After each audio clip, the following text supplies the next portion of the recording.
It's there first. Woohoo! It appears that we are on, gents.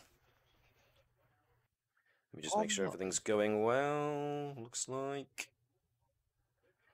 Awesome. And that was when I pinched the Orion's warp core. Well, I'm glad to be somewhere that sensors function and aren't being blocked by neutronium everywhere.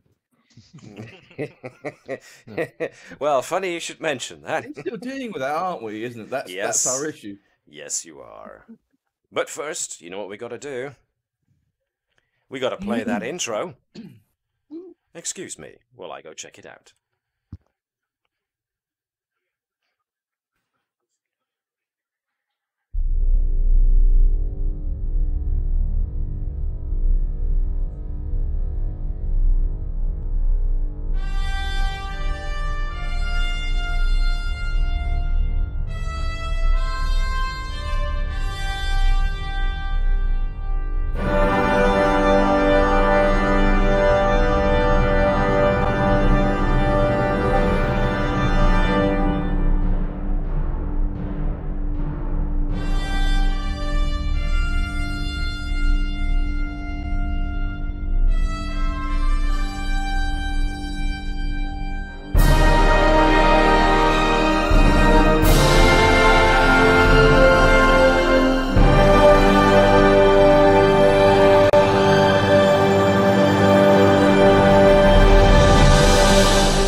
Gets me right in the feels every time.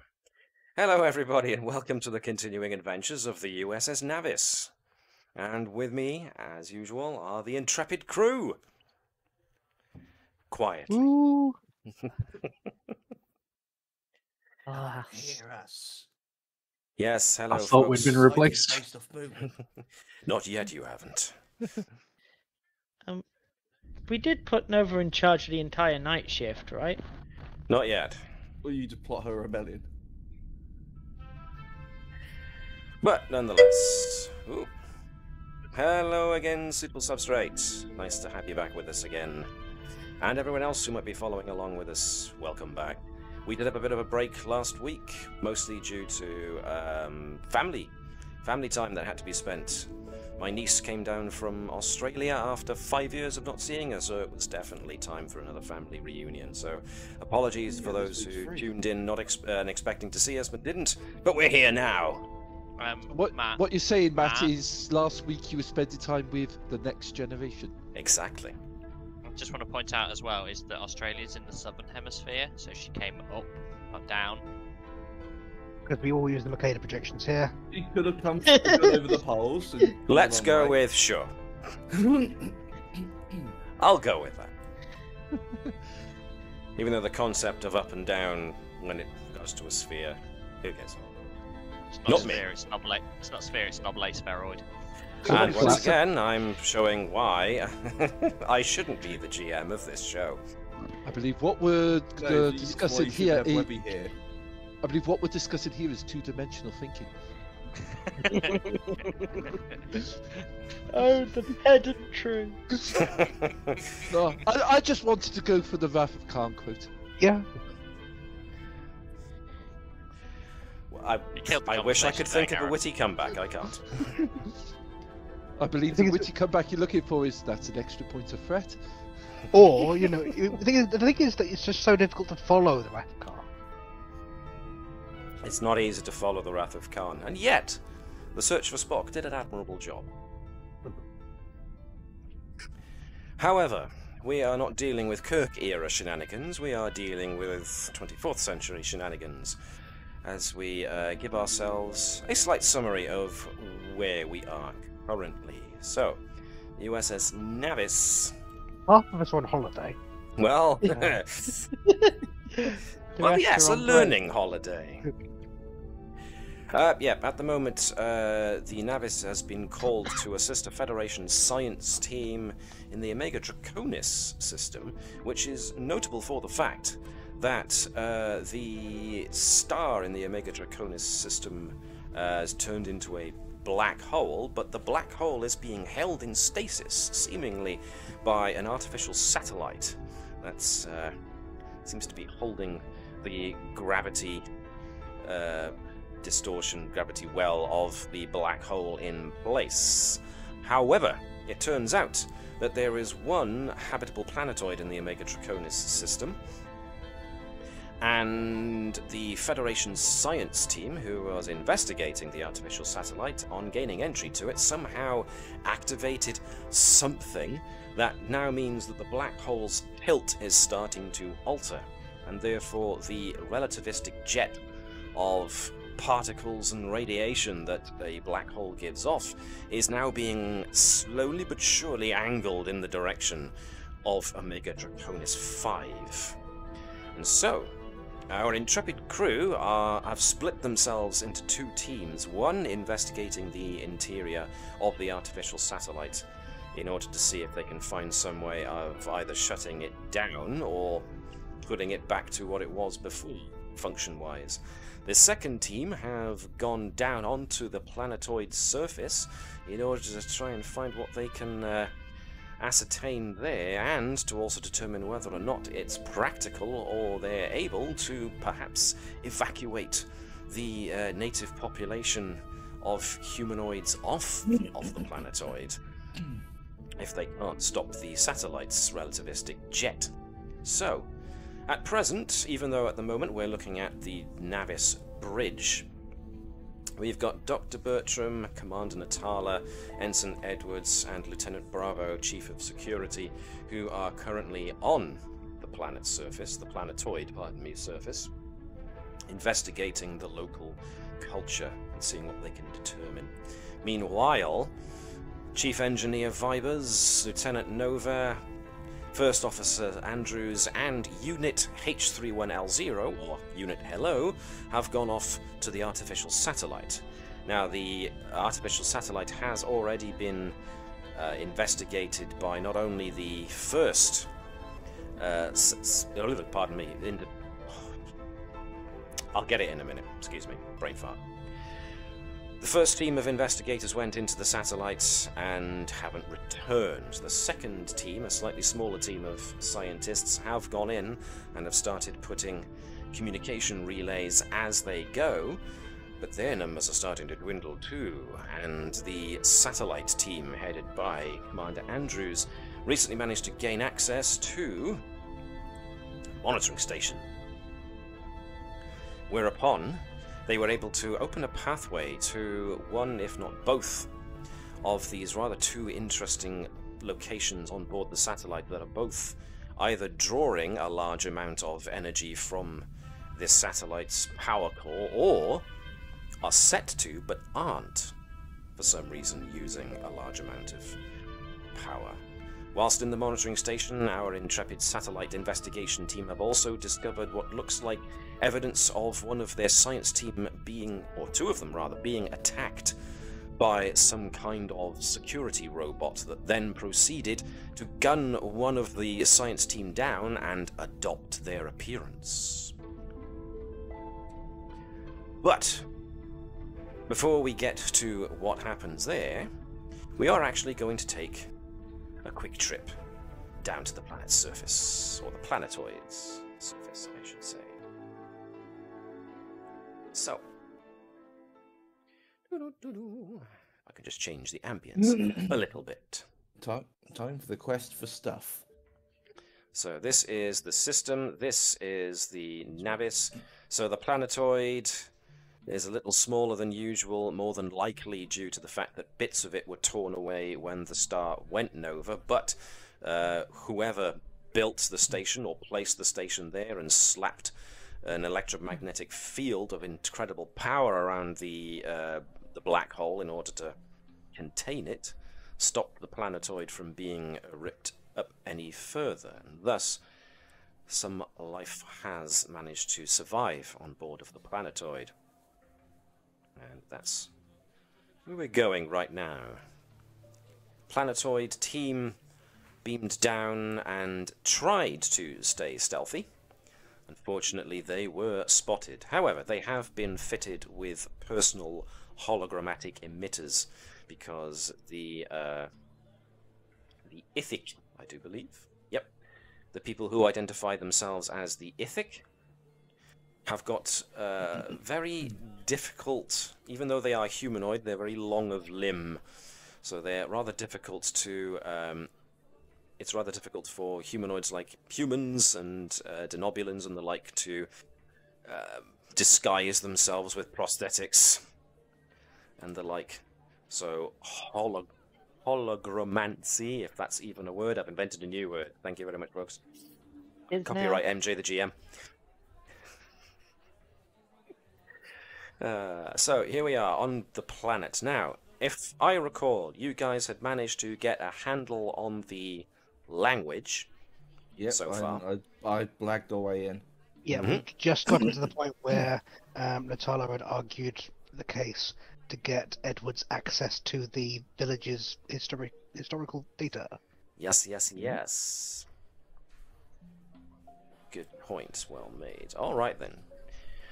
So, yes, you had managed to blag your way. The leader, the mayor, the sheriff, whatever you want to call him, of the of this particular village, identified themselves as Akara, which would be this fine fellow here, wearing the distinctive robes, whereas the rest of the Ithic are seen to just wear typically not exactly drab clothing, but clothing that's spun out of natural plant fibers and the like, whereas they've bothered to go to the trouble to use some kind of plant or fruit, some kind of fruit-based dye to denote who their leader appears to be. And yes, you'd blagged your way to get access to historical records. So, let's give you guys a chance to have a good old thumb through. There's a building which was denoted by its unique architecture. And we'll go with this building for that. And you find the interior of it pretty much chock full of shelves groaning under the weight of what looked like mostly naturally made papers with leather-bound covers. But amongst them, you also find evidence of rather badly decayed, almost plastic binders. Dr. Bertram was busy keeping a scan out for any biological agents or whatnot that could be harmful or at least need watching out for, and Lieutenant Bravo, whom Jan had control of, was using his telepathic abilities, being of the telepathic variety of Betazoid rather than the empathic, to just keep out a wary sense of whether or not you make any cultural faux pas that might mean that you get into trouble. So far, you have managed to successfully blag your way in pretty well. So, the sole occupant of the records building, for lack of a better term, appears to be one of the elder members of the village.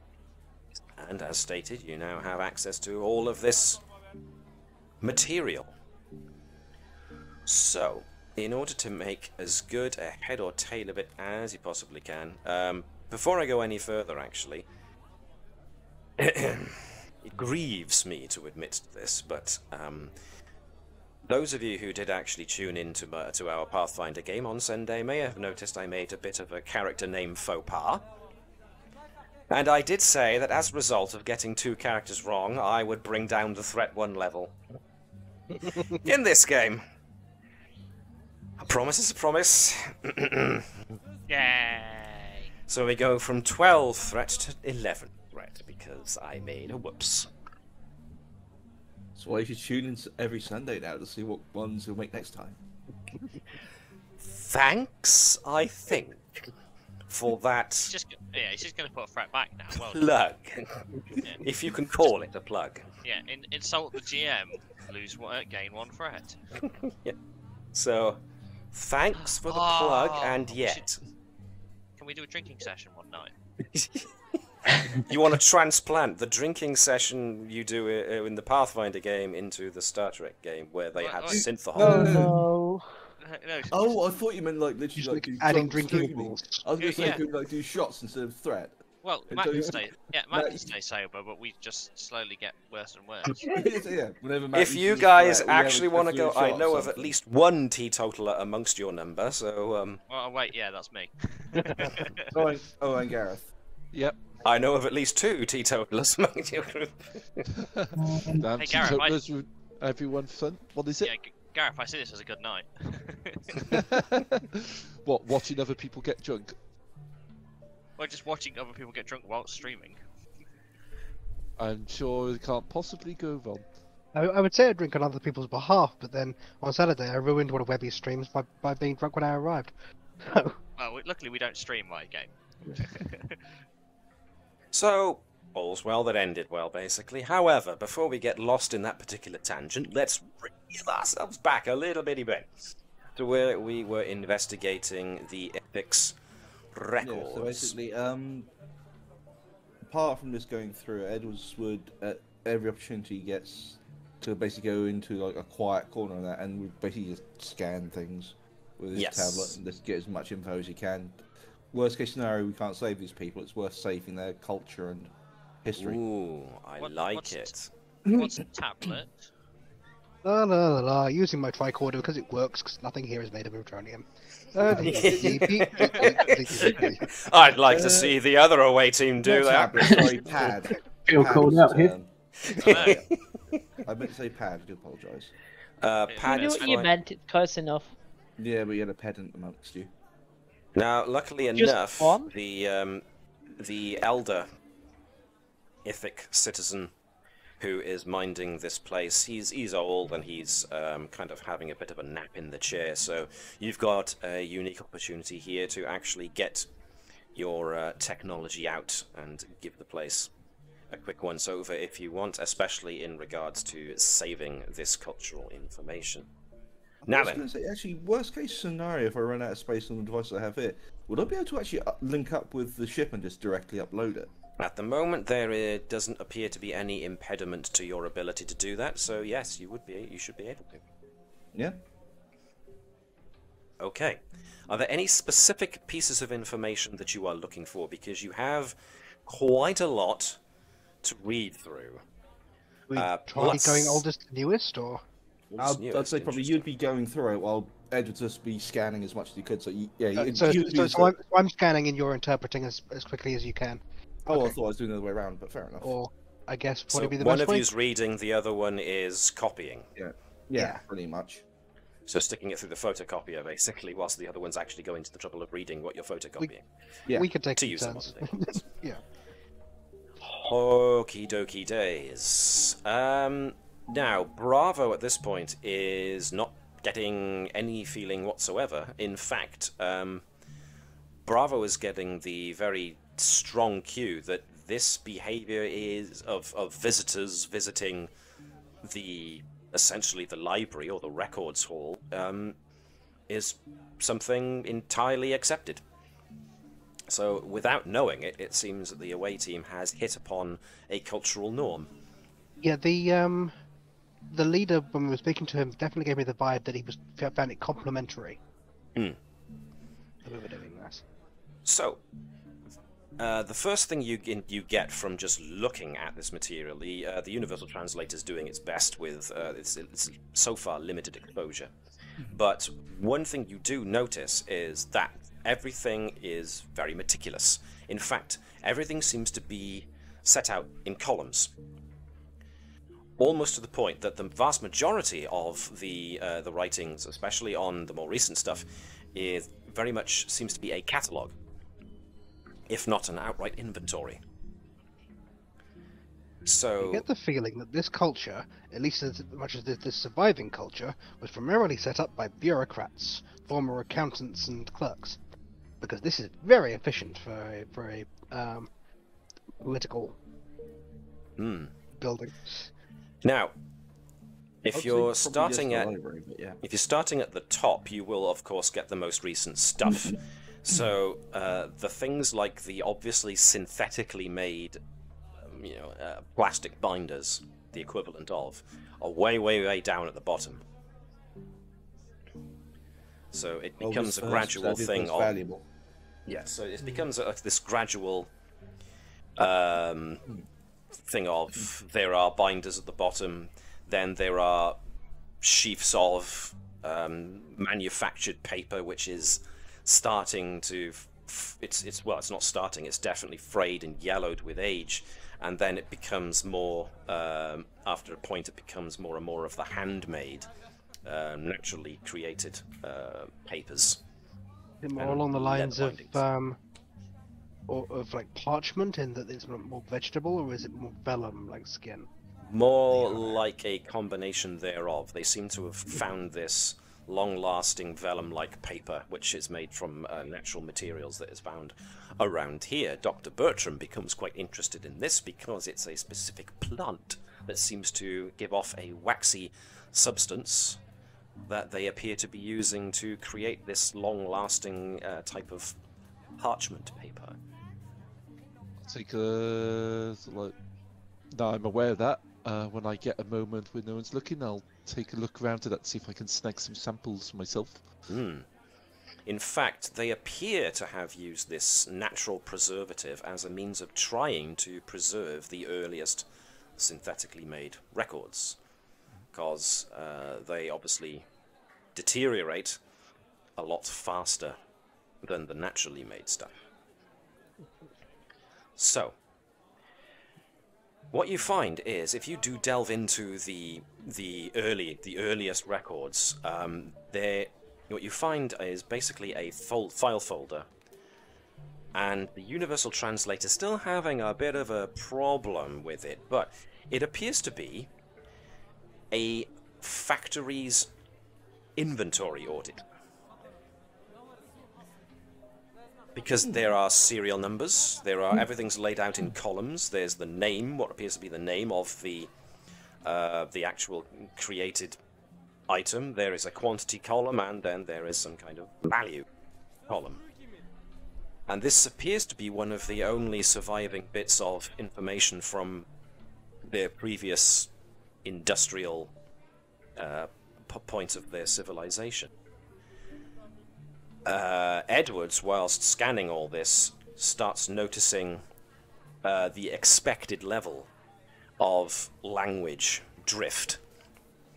But it's interesting to note that the people who have continued the written language have used this factory printout as a basis for the written language and its structure. So this innocuous little thing has gone on to become the entire basis for how they write and set out how they write and how they conduct their lifestyles.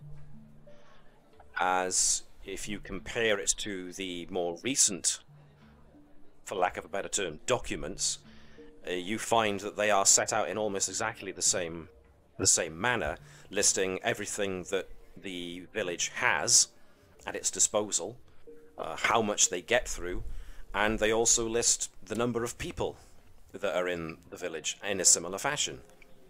They're inventorying themselves. And everything they have. Very good. Now, you were also looking out for any mention of the event of the black hole, were you not? Yes, or something linked with it. Go on. No, that was just or something linked with it. That was it. Okay. Yeah. So, you do find references here and there, especially in the in-between state between where the synthetic paper stops and then the naturally made parchment, vellum, whatever you want to call it, gets introduced.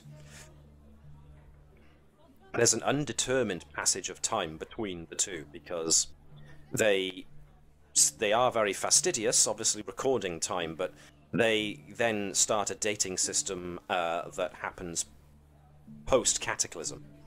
And that's one of the words you find that they use to address It's a bit wobbly in its literal translation, but the impression you get from the language is that it's pretty much, you know, apocalypse, cataclysm, something really big and really bad. Mm.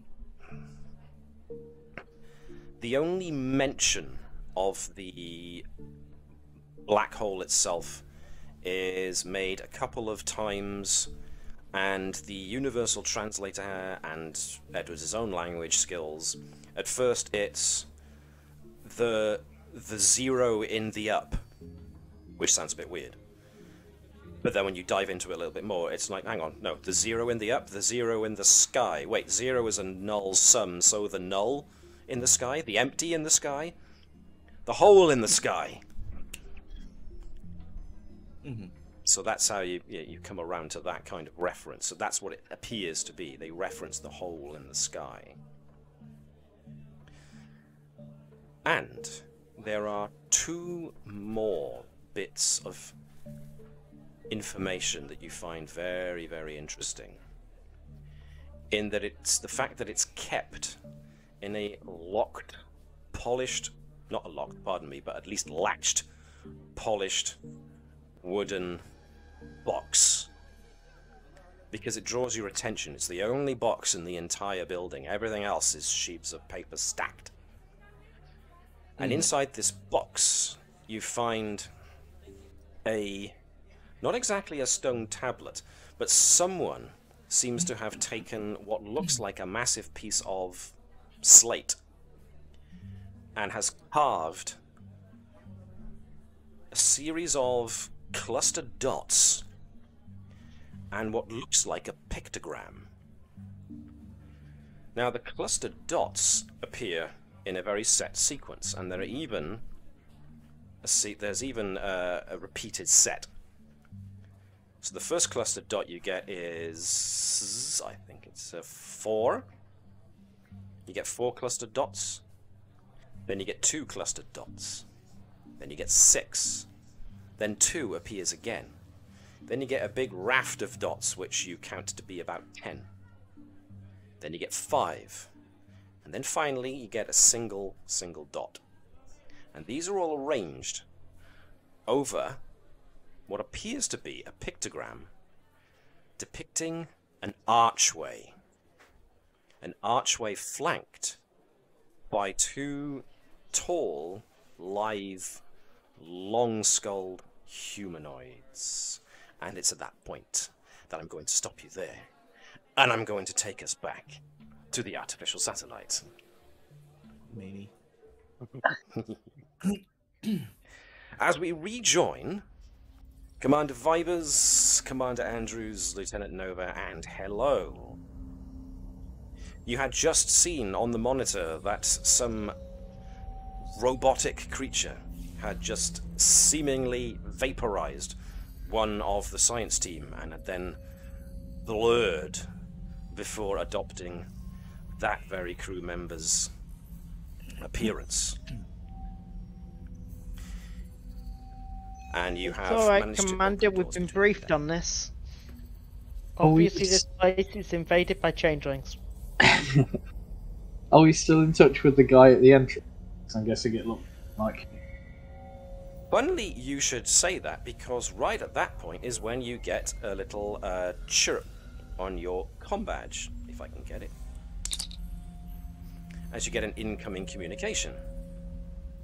If I can just find out the name of the lady that we were having a... Sorry, give me a second. Ooh. Pardon me, I'm all thumbs at the moment. Dr. Talan to Commander Andrews. Do you read me? Repeat, Dr. Talan to Navis Away Team. Do you read me? Receiving you, Doctor. Ah, good. The communication relays are working. Commander, my junior officer has just noted from his location at the entryway that the 2 further sensors pings of our investigating science team have just now become 1. do you have a read on the situation? Over. Unfortunately. Yeah, so I would be more subtle than Commander Viper's going, unfortunately. But advise that yes, we have an understanding of what's going on, and would suggest that no one else enters this area. And if your the junior crewman probably should stay where he is, but you may, I don't know, do we want to keep him with us, or do we want to send him back to the ship because he might already be a changeling robot? I think keep him with us, but give him the warning of and description of his mate that's a changeling robot. Yeah. So you want Ensign Edison to meet you somewhere? Nope, stay where he is. Stay Guard where the he position, because that's Okay. the entrance, and Aaron no escape. Okay then. I would ask that you keep me apprised of the situation as it develops, Commander. Talan out. Alright, what would you like to do try now? and get a relay to the ship, sir? I think it may be worthwhile to advise them what's going on if we can. Alright then. Okay, So, what was the name of the guy for the entrance again? Ensign Edison, or Eddie as he apparently liked to be called. Commander Vibers to Ensign Edison. Oh, Edison here, sir. Right, I need to use your comm badge as a relay. Hope you don't mind. No, Commander. Absolutely not. If it would probably be better if I use the comm relay that I've just set up here as the primary. If you've got one set up that we can use through that, that would be ideal. Activating now, sir. You want me to patch you through to the Navis? Yep. Okay. Doing so now, sir. You get a brief moment, and then you hear... Ducasse here, what's the situation, Commander? I think it's worthwhile we bring the captain up fully up to speed on what's going on. Yep, and... potentially request some additional personnel from security-wise.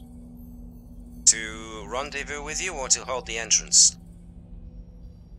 What we Hold feeling? on. Hold entrance for now. Okay, yeah. As far as we know, it's only one hostile. Very well. We'll dispatch a security we're claiming this is a potential Bejor incident. Bejor incident. I see. As in Delta. I disagree with Commander Vibers, is that these are robots, not people. But yes, there is something going on here that's amiss. Be a nice upgrade for Hello. Let's cross that particular curiosity when we get the chance to, perhaps. I'm not sure. We're giving Hello a lot of latitude at the moment, but there's only so far I can allow it to go before Starfleet starts investigating us, Lieutenant. But all the same, investigate this situation as best as you are able, definitely. Give me apprised of the situation.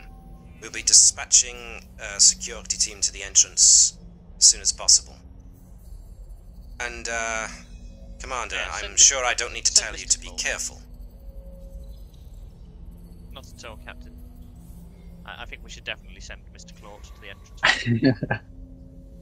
You want to send our tactical officer rather than members of security? I think Mr. Claude is the most capable tactical officer, security officer we have. Claude and Natik are probably our best pair for the job, sir. Very well, I will take your apart advisement. from anything else, they have both recently been trained in some tests they've been coming up with.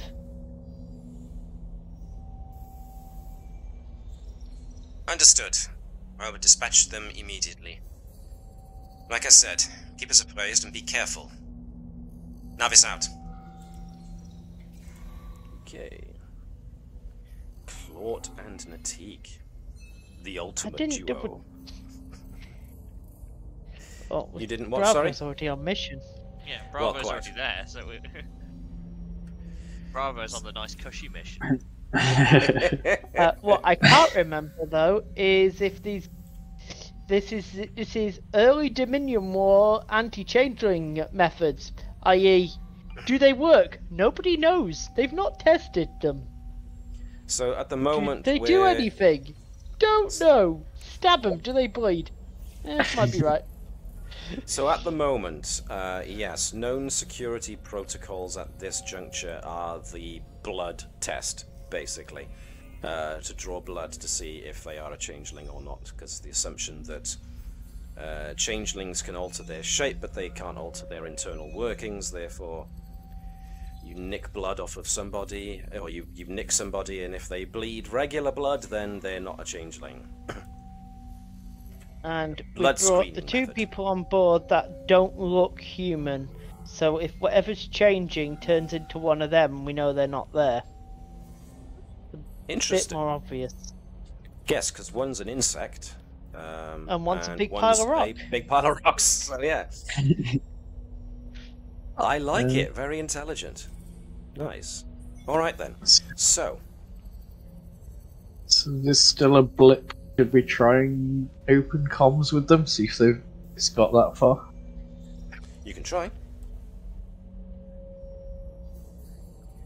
I don't know who is it. Do we know who they are? Is it human? So let's give you a...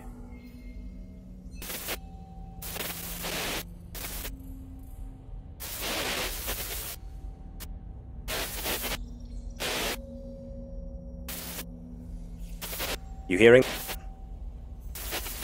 I'm hearing static. Good. That's all you're getting at the moment.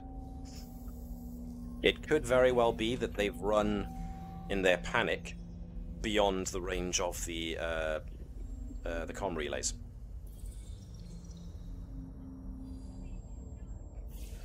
Or... Sorry, I apologize, I'm playing with the ping. I keep pinging the thing.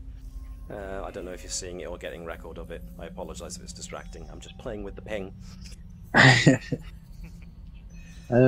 Was there anywhere else we mapped that we wanted to go to, or were we going to head before then?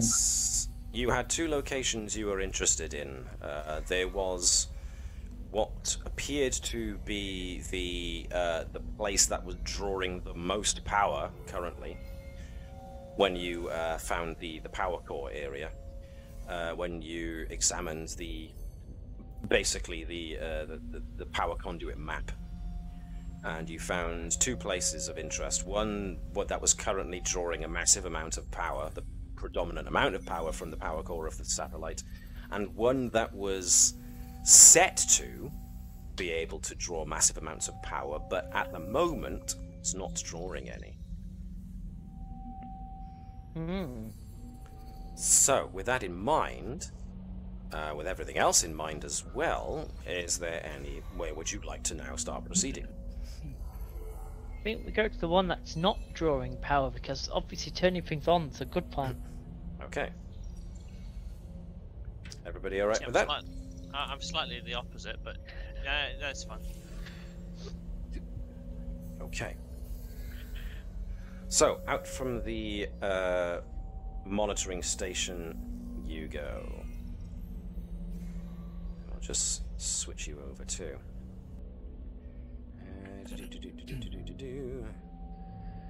Switch you over to the new map. As you're walking down some of the corridors, you can hear the sound of footsteps. Tip tap tap tap tap tap of someone running. As up ahead of you, a human man wearing the blue of a Starfleet science officer comes around the corner. Webby! Is this the one that we saw on the monitor being taken over by... Okay. And am I getting any readings from emotion? Because at this point we're not sure if they're able to mimic those. Give me the usual then, the insight and command, if you could, please.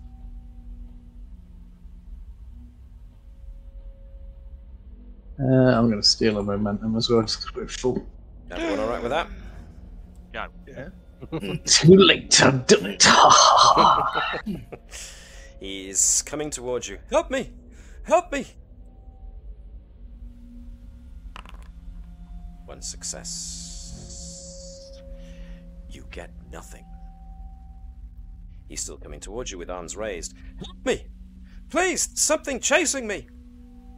I don't think he's who he says he is. Did I bring the big gun? I think I did. Help me, please! He's closer. Right, yeah, I'm drawing the big gun and saying telling him to hold his position. He inches a step forward. Please, help me! There's something coming after me! Is that vaguely better? We've got phasers. Stun. Fire. Does that mean Viper's firing, or Viper's just nudging Andrews to fire?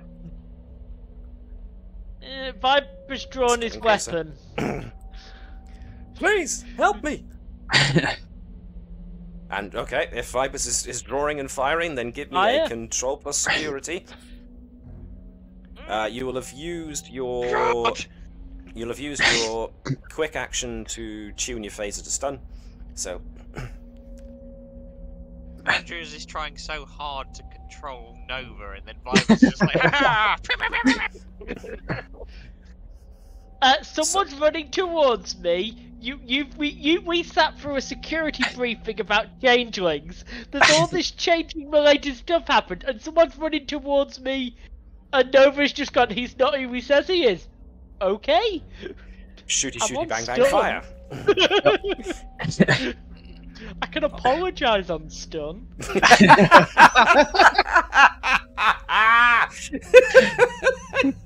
I have never heard stun setting described so well.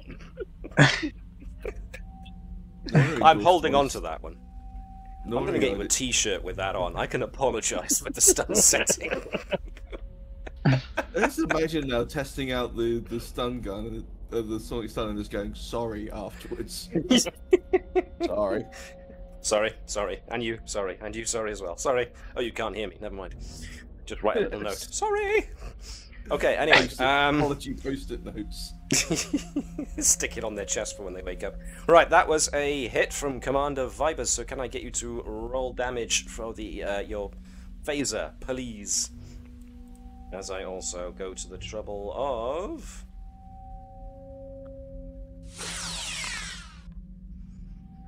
Two effects, 3 successes. Which means... there is a shimmer. And the beam passes through the man, but impacts just behind where the impact should have hit. So ordinarily you'd see like a stun setting kind of hit somebody's torso and it kind of ripples out with stun energy, but this beam goes partially through and the ripple happens a little like an inch or two behind where the shot should have landed. At which point... Because of that is that I would open fire and not... Oh, he disappeared. Well, I'm going to replace him with what's come in, but I'm not doing it fast enough, I'm sorry, so... Hold on. So, yes, as the image of the Starfleet science officer shimmers and boils away, you're met with this strange floating construct that has long boneless arms and legs. Excuse me. The arms seem to end in these clumsy segmented fingers and a thumb, but of course the most prominent feature on it is this big oval shape on its what would be its head or its face, which at this point is now crackling with energy. We just feed it? Intruders will be eliminated. We're invited. Well, I'm afraid this is one of those occasions where I'm gonna have to throw us into initiative. So it basically comes down to who wants to go first. We have to know if it's bluff check.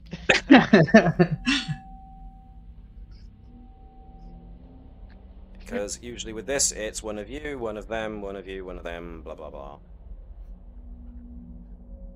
If no one says against, is that I have the weapon drawn. Yeah. Are you going to use your ability to steal the initiative thing as well? Yeah, I can do. Okay. So what order do you want folks to be in? These rolls don't mean anything, but they're for me to generate numbers so that I can... actually, it turned out not bad, so... I turn you to 1, and I'll turn you to 2. Right. That order, are peeps okay with that order, or do you want to adjust the order somewhat? I think I'm fine with that order. Yeah. Yep. Movie. Combat begins. Right then. So, speaking of... Let's throw things into a bit more of an action tempo. I just realised I'm not actually listening to the music. So, first one to act is going to be Commander Andrews. Yeah. Wow. So you can use your fast action to change the setting on your phaser. Yeah, I'll let you have the threat back. You're letting me have the threat back. Okay, you're using lethal. I'm not stunning. Yeah, I'm not stunning this damn thing because it has already murdered 2 Starfleet officers. Well, we presume it may have been prisoned. Charge. Well, yeah, quite. The charge ability on a phaser allows you to use a minor action before you use it to give it either area effect, intense, piercing 2, or vicious 1. Now, intense, if I recall, was just making injuries that much more severe. I just go for vicious. Vicious. Alrighty. So it'll be vicious 1. So every effect deals an additional point of damage. And it's control security, isn't it? Control security to shoot off a beam. Yes. So let's see how well you do. Difficulty 2. 3 successes means you get 1 over what you need. Now you can either add that momentum straight back to the pool, or you can use it as an extra dice to use it damage. Well, we're at max momentum, so... Well, it was 5, damage, so... please. Alright. Okay. 6 successes and 4 effects. Wowza.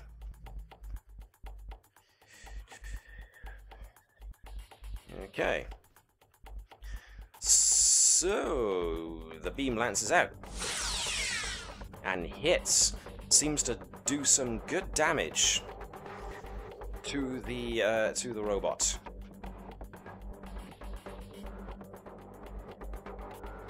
So it's basically Vibers' turn now. Vibers already had his. I have a phaser out, and it's already set up for something. So pull trigger. Same again then. Control and security. Yep. Difficulty 2. 2 successes. Got exactly what you needed. So yeah, you can roll damage. 7 successes. The thing, its wobbly legs don't seem to be solid enough to hold it up, and what you find is when you do that, your next phaser beam lances into the creature. I say creature, the construct. the legs immediately go out from underneath it, but what seems to actually been keeping up was some kind of small anti-gravity drive impeller in the base of the robot, and it just clatters and clanks to the floor bonelessly. So you appear to have done damage to it. Is that the end of it? Well, seems to be pretty down. Just cheer out. Can I try and interface with it with Hello as a link using its universal adapter? Can we not plug in first? Can we scan it before we plug in?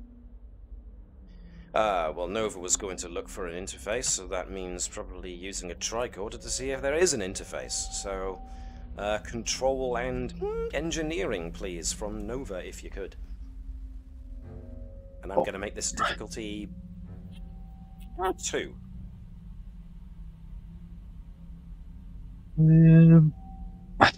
Does tinkering in technology experimentation apply, or inner workings? I would say more inner workings, because you're trying to see how it works, rather than change how it works, which would be tinkering. Oh. I said 2, you got 2 exactly. Okay. Interestingly enough, there's no direct interface port on this thing. Now, what you do notice is that the big eye head bit seems to have the capability to channel an awful lot of power. Might also be what was projecting the holographic illusion of somebody. But as for a direct interface port, you can't find one, and as such neither can Hello. But what both Hello and Nova notice is that the power core of the robot has now switched into a different mode.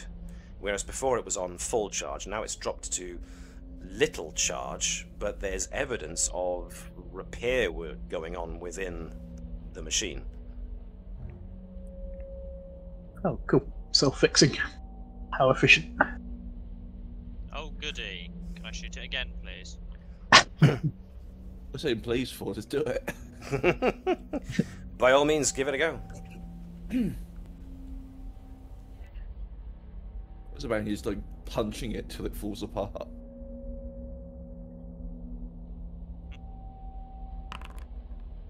Three successes, so you get 1 over and above what you needed. Whoops-a-daisy. Did I not target somebody? I didn't. Now, you put the setting quite high on this, but you find it remarkably unable to be vaporized. In fact, whilst Nova and Hello are scanning this thing and tell everybody about the fact that it seems to be doing some kind of internal repair work, the phaser shot that Andrews puts out seems to get absorbed.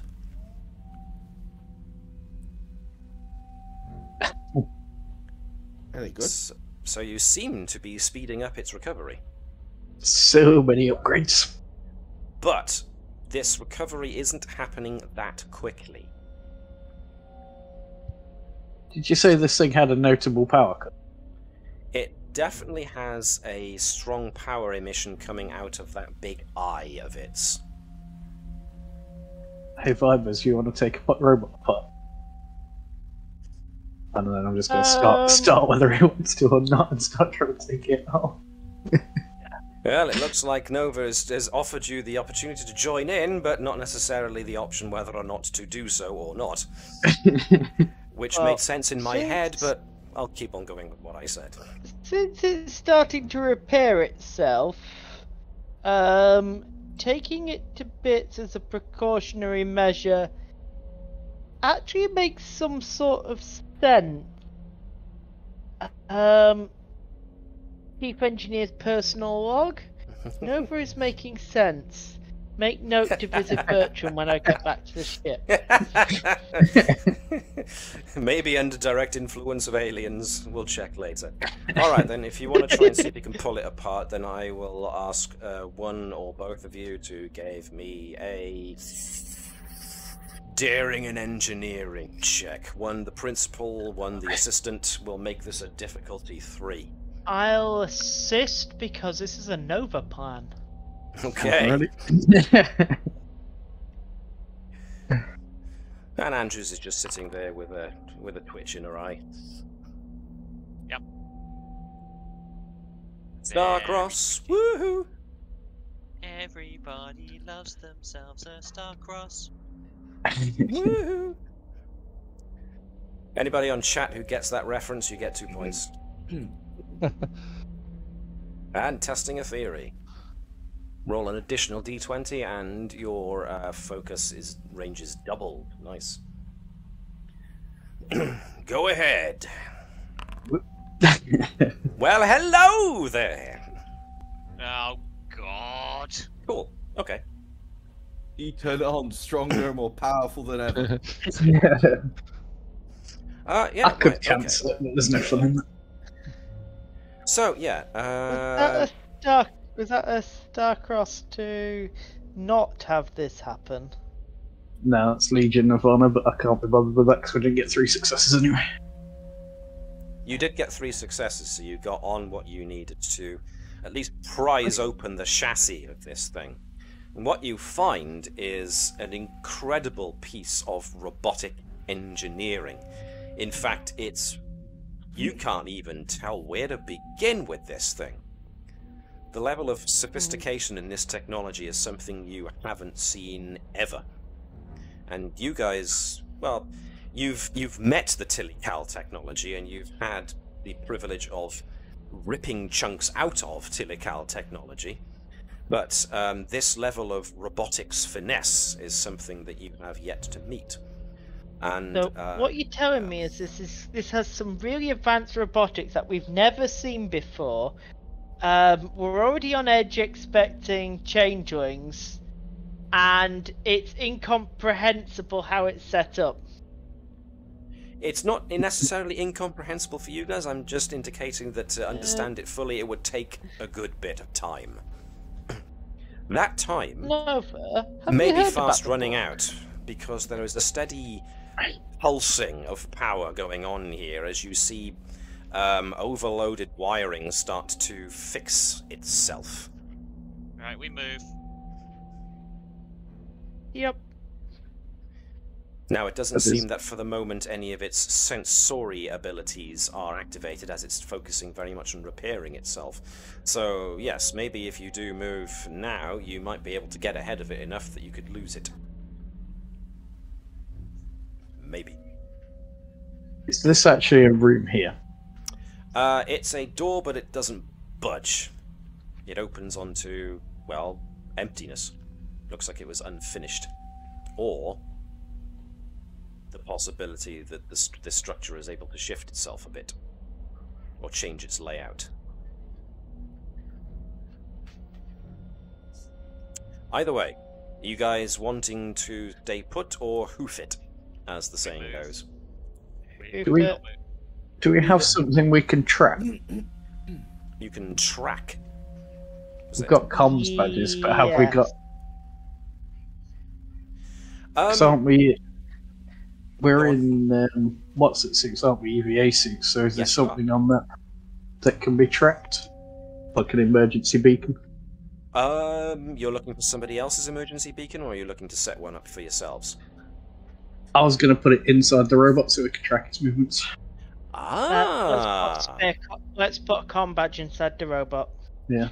Interesting. I like that one. All right, then. Yeah, fine. We can do that.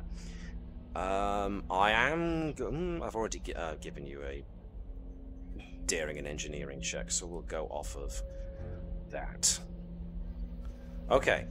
Before this thing totally manages to self-repair, you take one of your comm badges. So who's going to volunteer that? Use mine. Okay. I can use the suit for the time being. All right then. Nova's more likely to go missing. I like the theory. I like the thinking, I mean. I said theory because I glanced quickly over to the right and saw testing a theory, and my brain stayed there. I like the thinking. Right. Okay, so you managed to get the comm badge in there just before the robot's self-repair makes it that more difficult. So you do have a way of potentially tracking it. So yeah, nice thinking. But if you want to get away, you're going to have to start getting away now before this thing fully wakes up. Yeah. So, you guys are going Commander? to resume course back to one of those interesting places that you said you were going to? Yes. Yeah. Awesome. I will... We'll send warning about Vibers' comm badges being hostile as well. Alright then, good thinking. So you send that message back. It's acknowledged by Ensign Edison, who also notes that he's been joined by 2 members of your crew, so... One of which isn't wearing an EVA suit, it's just standing there like big fists claiming. Claw to protect. You just have him just start chipping away from the inside out, just slowly punching a hole through. Alright, back down on yeah, the planet. Yeah, I think Claw and Neutronium is that Claw would probably win eventually. Just needs to warm his fists up a bit. Give me like that episode of Cabaldi's Doctor Who, was it the second from last one? He's punching through crystals. First question is, does this Rosetta stock take have any 10-letter Ithic words that we can lay the slate over? Yes. Yes, it does. And it seems their denotation of numbers seems to follow on that clustered dots method. So what you apparently have is some kind of numerical, 7-digit numerical code, 42621051. So if we overlay the stone, this piece of slate, over the original inventory. Oh, did you say 4252? 4262. Yeah. Okay, you're missing the 2. That's what threw me. 42621051. Yeah. Whoops. Hit the wrong button there. 426210. Yeah. So.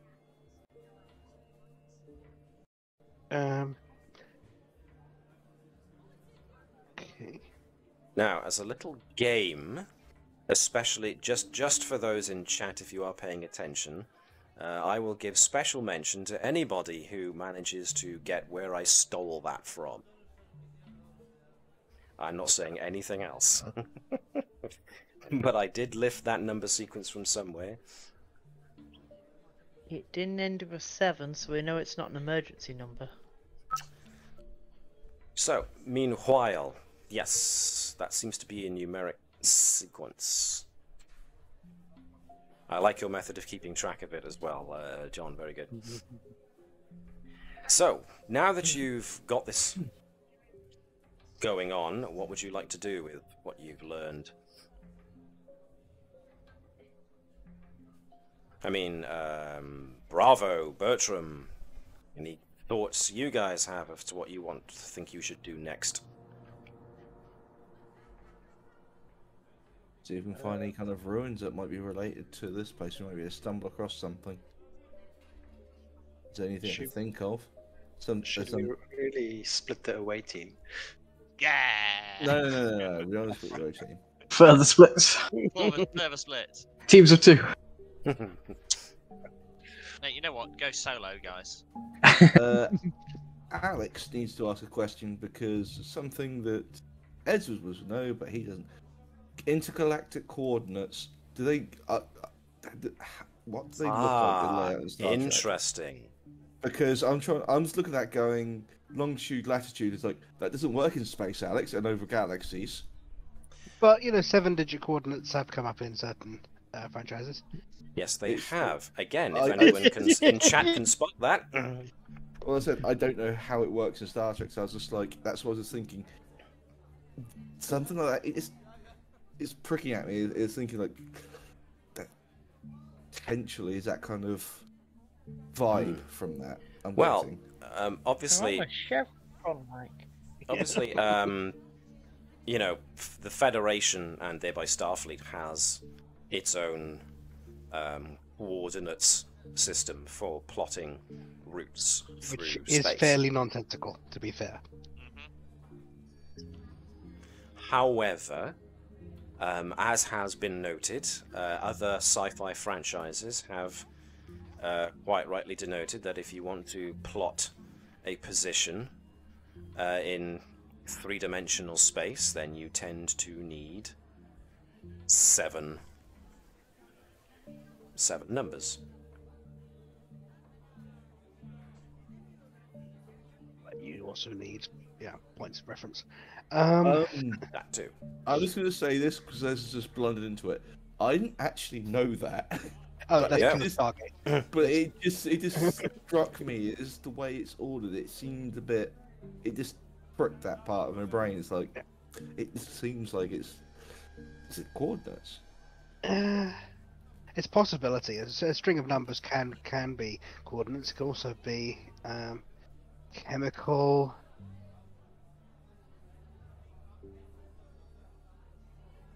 There are very few, numerical constants that automatically translate. It's more well.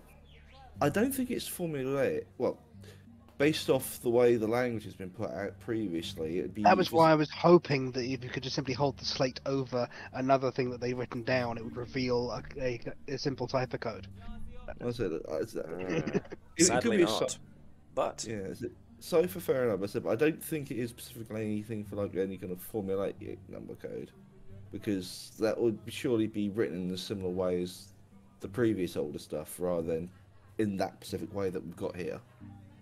now I will note that you still do have. Let's throw this one there. You still do have a librarian present if you want to ask questions, even though he's a bit old and tired. We could ask if it's something to do with the older library organizational system. I'll be going to ask where they found it. Okay. I think we could. That would be bordering on if they expect everyone to know what this is. That could be a problem. Sure. So how would you like to go about this? I'd like to use Bravo as a sort of warning of if we start to say things that are making them feel suspicious or surprised, so we can sort of like basically be a danger sniffer. So like, be careful, which we like on the topic of conversation is going to blow your cover, kind of thing. Okay. So if I can get Jan to give us an insight and command check to represent Bravo's telepathy, this will be difficulty 1.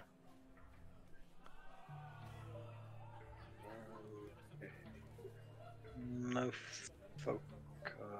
No foci, I'm afraid. No. Just natural telepathic ability. You know what? One of these days, when we've got the right milestone, One success. we've got to give it to the Bravo, something that allows them to use it as a focus. The amount of times we use their telepathy in different ways. As it happens, this is one of the many times that Lieutenant Bravo has been used as a supporting character, so I believe he should be allowed another focus, if you want to give him one. So you could, as an option, give him a new focus at the end of this, like telepathic, or telepathy focus. Edwards would delegate. It would refer to Natala and Kasiran.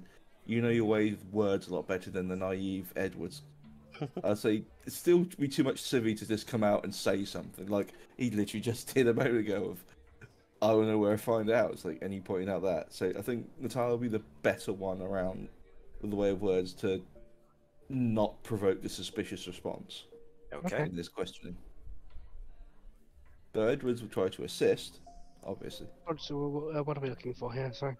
It's answering questions, so it's about what question you want to ask. Is what was it? It might be insight or presence and science. I'm going to go with presence if you're using personality.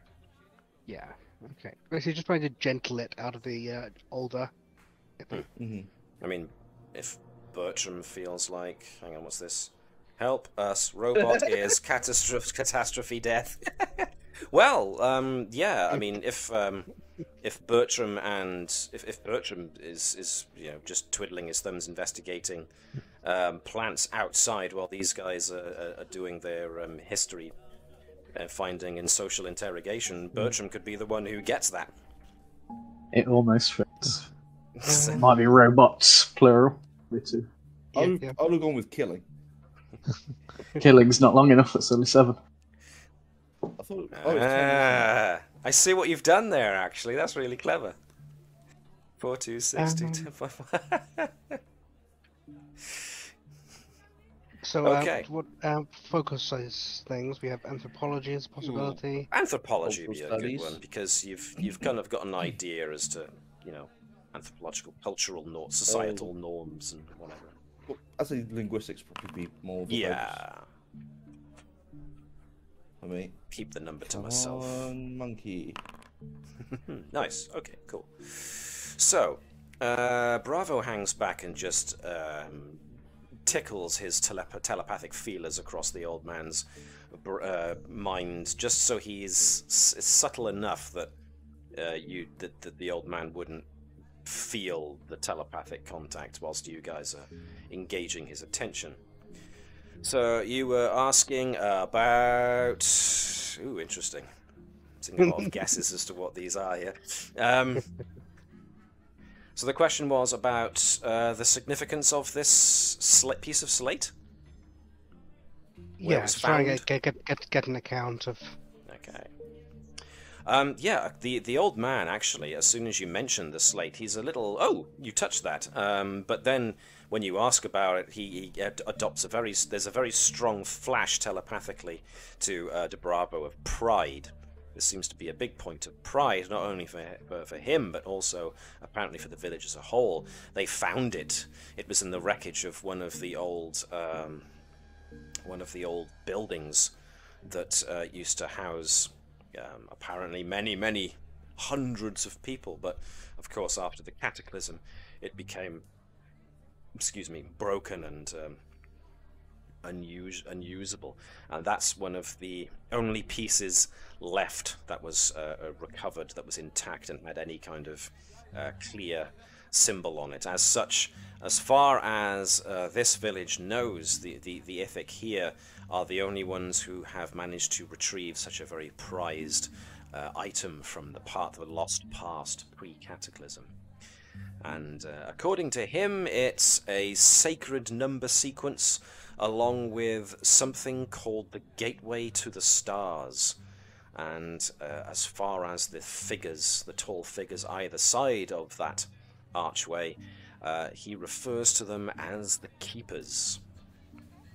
But that seems to be all they know. And when Bravo is just feeling out this guy's mind, as he feels him access the points of his memory to do with this, that is literally all they know. But they do prize that as their one piece of itinerary from recovered from the distant past. So part of me that's now thinking at some point you could have the people on the sort of station desperately trying to do a shutdown thing on the computer's about to kill him all. Goes, 7-digit what is the code. numerical code to shut this down that we totally don't have? And on that note, I'm going to move us once again. This time to... Let me see, where are we going here? I can just turn this up because the thing is not always that responsive. Meanwhile, in the bar on the Navis. Really quiet in here today. Why haven't we got anybody coming for a drink? It's because night shift had been drafted into actually doing work. Because Mr. Minoko wasn't the same after he lost his third arm. He's not back on duty yet, is he? Yeah, he'd be back on duty by now. He'd have insisted upon it. Okay. What a hero.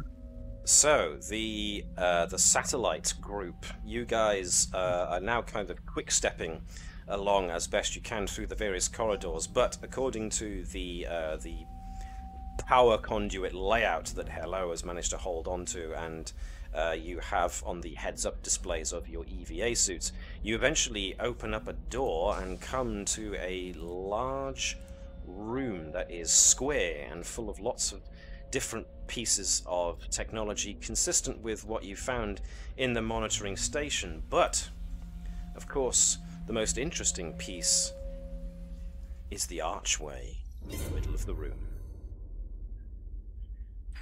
It's made of a material not like the rest of the station.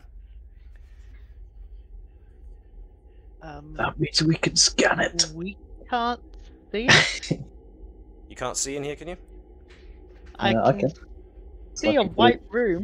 Blue thing here. And Do you not have computer vision? here. Let me check. You do have vision. I believe there might be this thing. Good. It might just be me. I Yeah, will find out. You're stood on a computer at the moment. You literally stood on a computer. I can't see it. Webby, can you see the map? Yes, I can see the map. Okay, so it's just Davis, I'm afraid. Try force refreshing and see if that helps any. My login just timed out for Forge. That's what's Ah. happened. That's what's happened. So yes, there is an archway made up of different sized blocks, but it seems built into the floor of the room, and there are what look like control consoles either side of it, as well as Have we something. met the Iconians by now? Yes. Yes, you have. Yeah. Starfleet Okay. has. Yeah. So is this a potential, or the what's it, man? Oh god, this is embarrassing. I can't remember that. The portal. The Guardian of Tomorrow? That's the Badger. Thank you. It's not like the Guardian of Tomorrow's weird rock-shaped time portal. It's definitely a constructed arch. But yes, it bears all the hallmarks of an Iconian archway. Okay, this is worrying. If the Iconians found this place. Iconian. How many Yeah, archaeologists but are there? how on much this of ship? the ship historical database did you put into Hello? I don't think I've been allowed to fully link him, so everything. I like that. I was told not to, so he's got all of it. Okay. You do realise how much I have been fighting to keep you in Starfleet, and if you keep doing things like this, it's going to get so much harder. Alright, so what Shall are we you put- shall we put precisely this- I haven't done that this session. I haven't done this session, what or have in you a not while. Insulted Discovery. done? I don't need to insult Discovery. It's doing that all by itself. And it's on its last season. They've now cancelled it. Yay! Sorry. Hopefully for Titan. Well, Well, where is it? So I've do got to get have my names numerous right because talents. I'm running out of hosts. right, one of your previous hosts. I see. Well, it's a good job that Newborn Vibers was a really good fan of learning Iconian writing in his previous life when he was on the Pharaoh. It was a hobby of his at the time. Thought I'm thinking that he just been discovered. Oh dear. No. The advantages, ladies and gents, of the joined Trill talent. You don't have the knowledge, if your character doesn't have the knowledge you think they might be able to access, just say one of your previous hosts did it. And it means that we've now established that that previous host, which was on the Pharaoh, also studied Iconian archaeology in their spare Up time. until about 5 years ago, people who studied Arconian artifacts were considered to be like hacks and frauds to a man. So I get kind of it totally vibes with Vibers. Yeah. Vibes with Vibers, I like that. Engineer on the Pharaoh was quite a good, and it was a hobby. It wasn't something serious. And just like Kano Vibers, he always hated it when other people got their grubby mitts and messed around with his linguistic books. No, that comes back from where our Vibers back in the Kitchener incident that we covered previously. Right. So, based off my past experience, Okay. is there anything we can make out of this console and setup? Yes, it's powered down.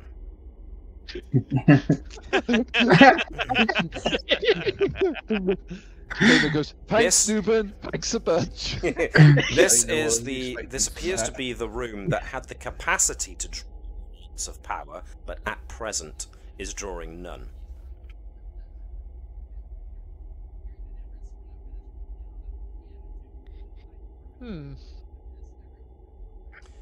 This would So- also, and I'm going to give you this as a freebie, this would also make a certain amount of sense that this is here, because so far you've travelled through a good amount of this station by this point, and you haven't seen a single thing that suggests living quarters.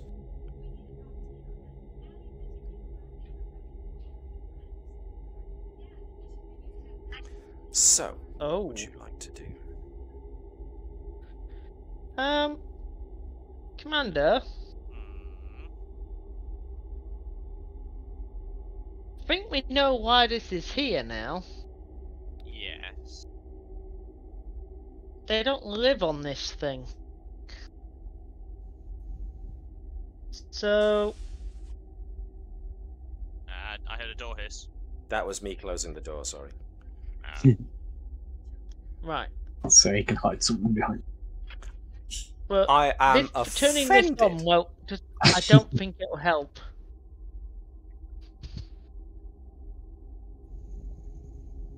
Because we know what that... We've got an idea what that thing is. Well, it's a potential escape route then if we get stuck on the station.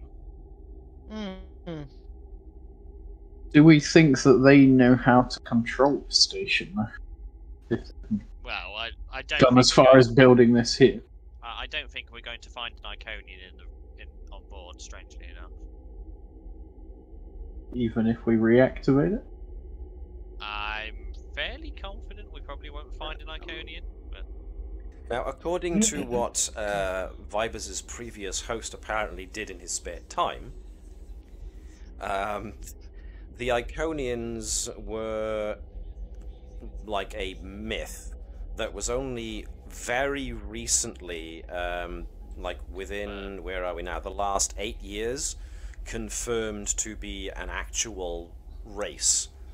And it was shown that they disappeared, at least from their homeworld, 200,000 years ago. And therefore, you know, were out and about in the galaxy before then. And they didn't travel using ships, so the saying goes. But from memory, I don't think they were well liked. That was I Andrew. believe described as demons of shadow and air. Yeah, Yes. that was Andrew saying that, not Webby. Hey, it can't have been as bad as those things the Klingons are scared of. The Dribbles. Farouk or whatever they're called. the Farouk. Yeah, the Farouk, isn't it? Farouk. The Herc, Herc. I think Herc. you talk about. Herc. There's the Herc, and then there's also the Purples. Carry, yeah. Okay. It's at Right, this I point think- that you The get. Klingons won the war against the Tribbles. They did. They say now, but Barbecue was pretty good. DS9's not gone back in time yet, so yes. Uh-oh. Shall we open our badge? Yeah. Oh, is that Commander, new? we need to move. Yes, I gathered that. Going north? The Yes. best escape is probably eastwards. Upwards!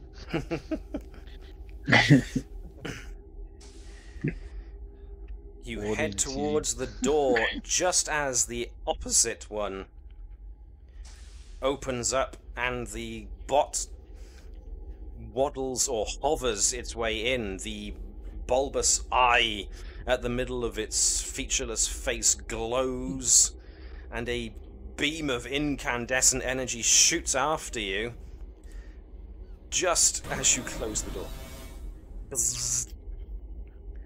As a buzzing particle beam soars overhead as you make a dash through the corridors.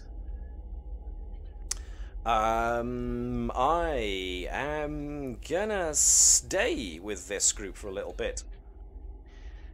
As you go hurtling through the corridors, Hello lets you know that there is... that rhymes. I'm easily amused. Hello lets you know that this robot, whatever it is fast on your heels. But when Hello analysed the power grid, there is another room somewhere nearby that, while it doesn't draw a huge amount of power, it did have an active status on it, and looked like it had been recently activated, which would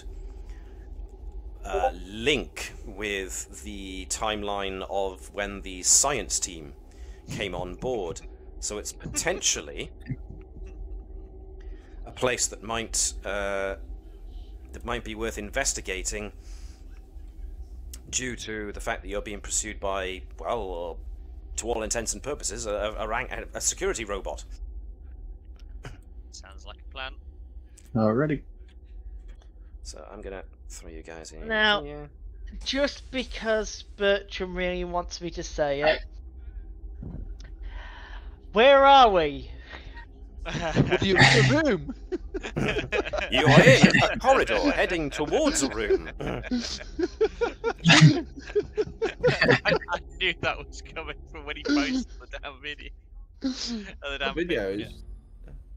I couldn't find any video of the automaton, sadly.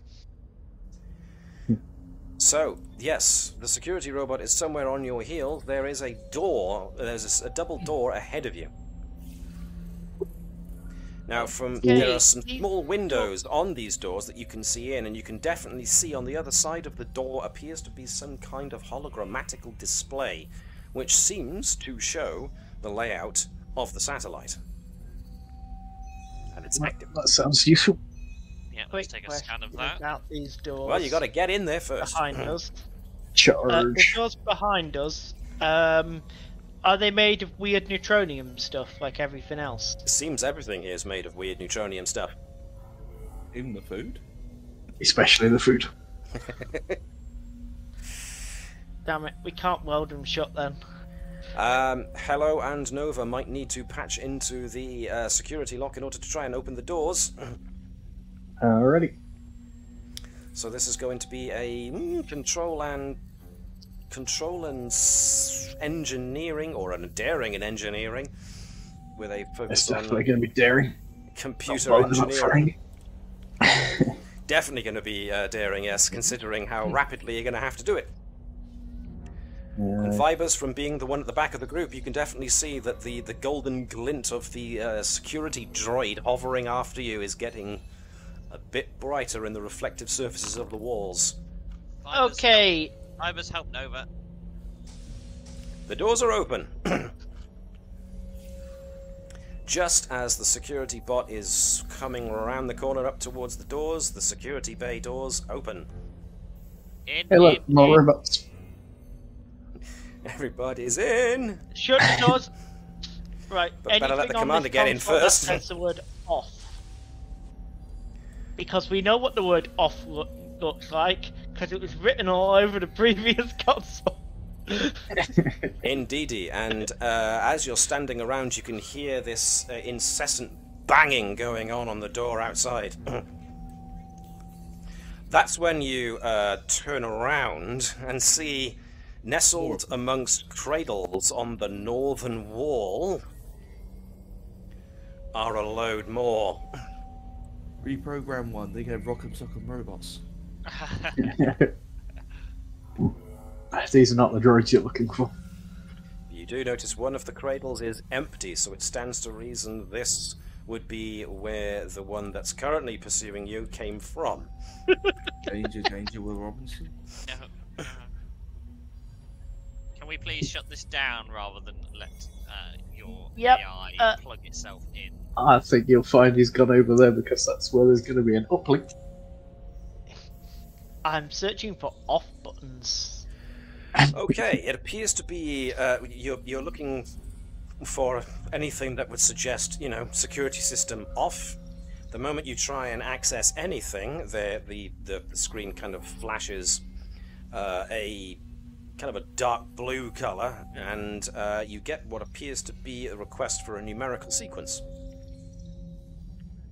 Security ID part. If security pass only ID, we basically. had some sort of numerical sequence that could possibly help here. Actually, I need a historical expert. Yeah, you can't get a signal. I need an expert in Iconian things, someone who's kept up to speed with modern archaeological stuff, who can tell me some context cues to try and help guess a clue. Bang! Bang! Vibers to Navis via the relay. Right. Let me get the right sound. Shit. Sorry. Well, we're now at an 18 straight. This is well Navis. Go ahead. I need a relay to Mr. Edwards. Emergency. The old man's gonna think we're On its way crazy. now, Commander. A new voice appears out of nowhere. It's God. So this takes us very quickly. Sorry, it just struck me of, oh god, this guy is just gonna have the worst day in the moment. Does this smell something funny to you?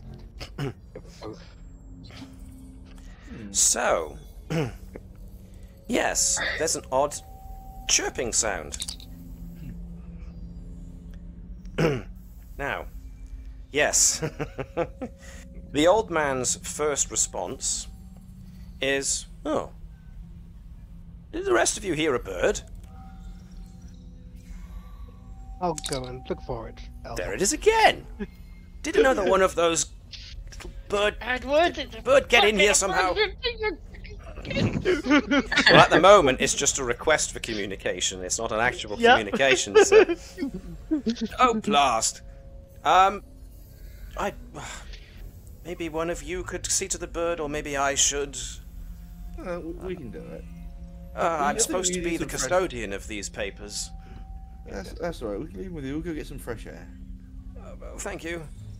Thank you very much. At which point, yep. You're still getting insistent chirps on your comm badges. Sneak round Move the out, corner. go a good distance away. So I've somehow grabbed everyone. What was that, sorry? Just try and hide around the... I accidentally grabbed everyone, so hide around the back of the building, just...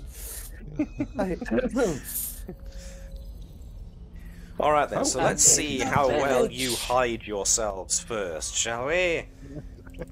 I'm gonna ask for daring and security to see how well you hide. Now the best person to be the lead on this is more than likely going to be Security Chief Bravo.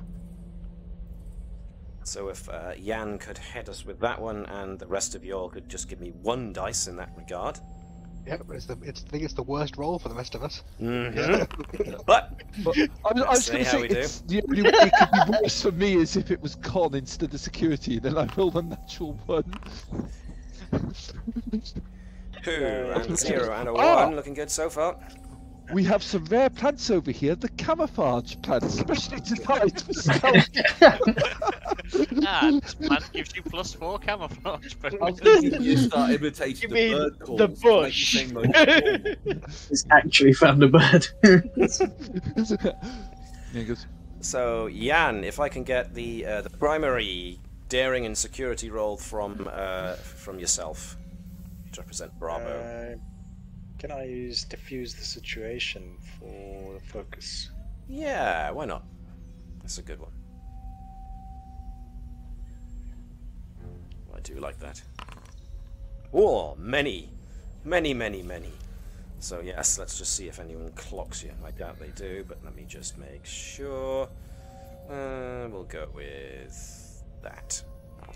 So you've already got how many? Well, yeah. The old man is outside, furiously drawing other people's attention to the fact that a bird got into his precious records, and he wants to know who left the door open. Now, because he can't, nobody can see any of you, he's going off on everybody else, which gives you a distraction.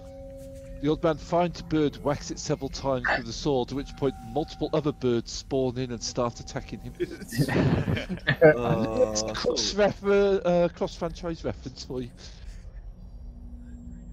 Answers on a postcard, or indeed a chat message. Okay, so you guys have managed to secrete yourselves fairly well.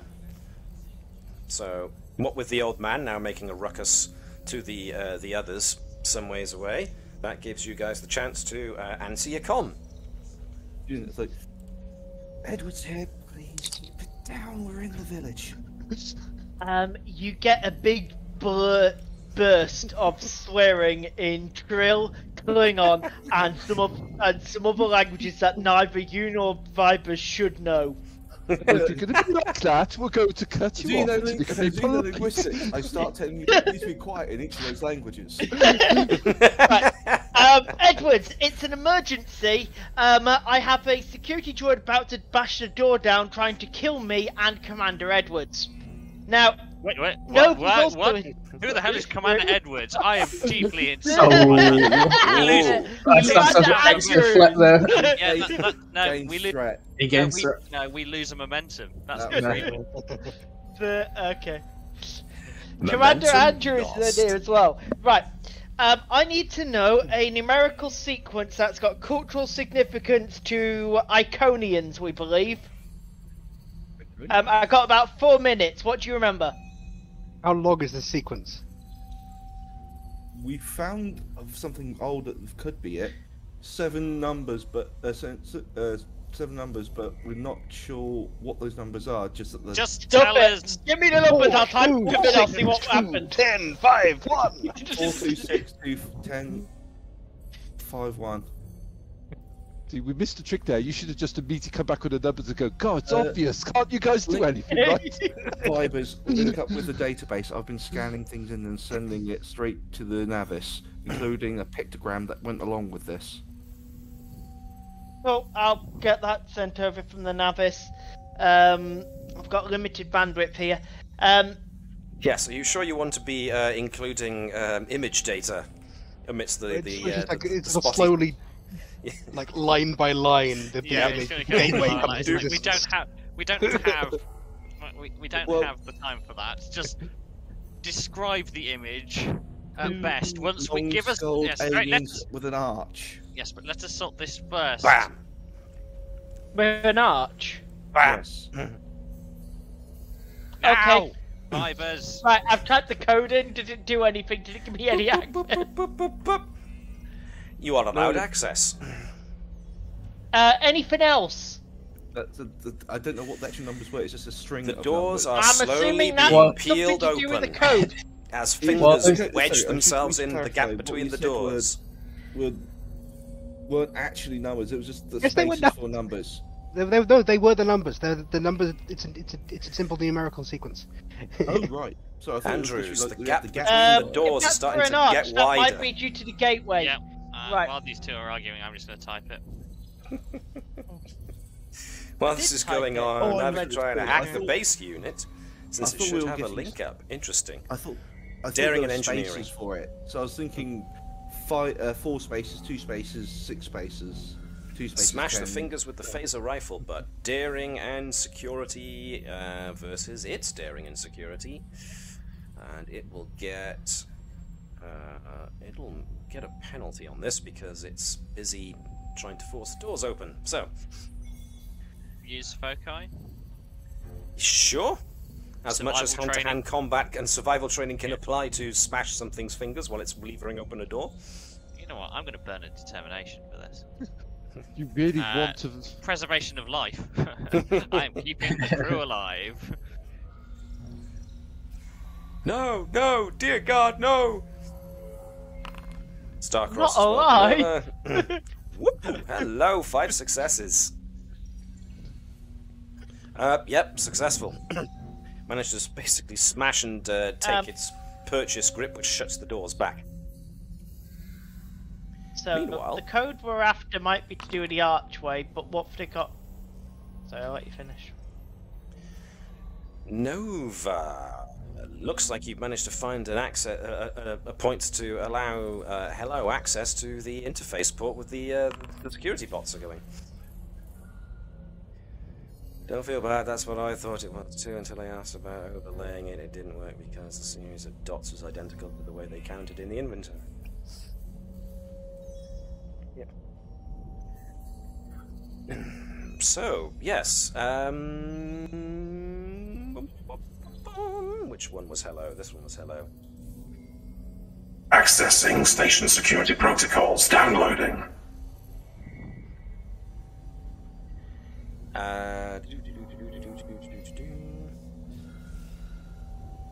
This unit believes it has access security protocols that could allow it to aid unit Vibers in providing shutdown sequence for security robots.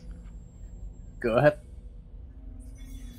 So, Hello just kind of hovers over towards, just drifts gently over towards Vibers. So I don't know if, Sean, you want to do? Yeah, there we go. So whilst Vibers is there, just clutching his hair and furiously trying to think, what does this mean? What does that mean? What does that mean? Hello just kind of hovers over and starts to tap in some commands. Just as Andrews sees one of the doors start to glow an intense red, as if someone's trying to burn their way in from outside. There is a moment as a small hole is opened up in the door, and a trickle of particles start streaming through, just as Hello starts punching in a number sequence, and with an audible "Hey," you hear a thudding clank as something outside the door just tumbles to the ground. And everything goes quiet. Okay.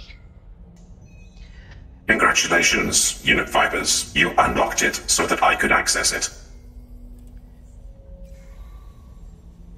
Commander, can we keep this one? In effect, you loosened it for me.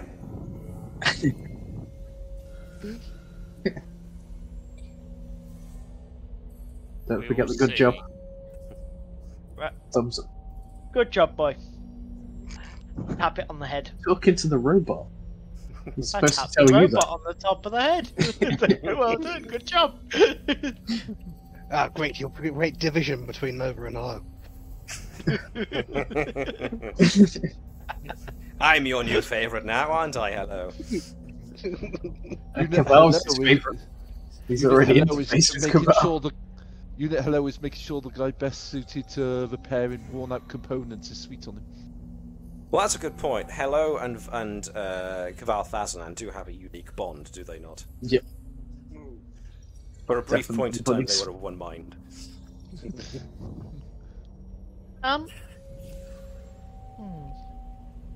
Let's see what else we can get off this. What else this system can tell us now we've got access. Well, you've unlocked security protocols, so you've basically got access to the rest of the station, pretty much. What you discover is that you now have access to the full floor plan, as it were, of the station. And it appears that if you want to right the station, or at the very least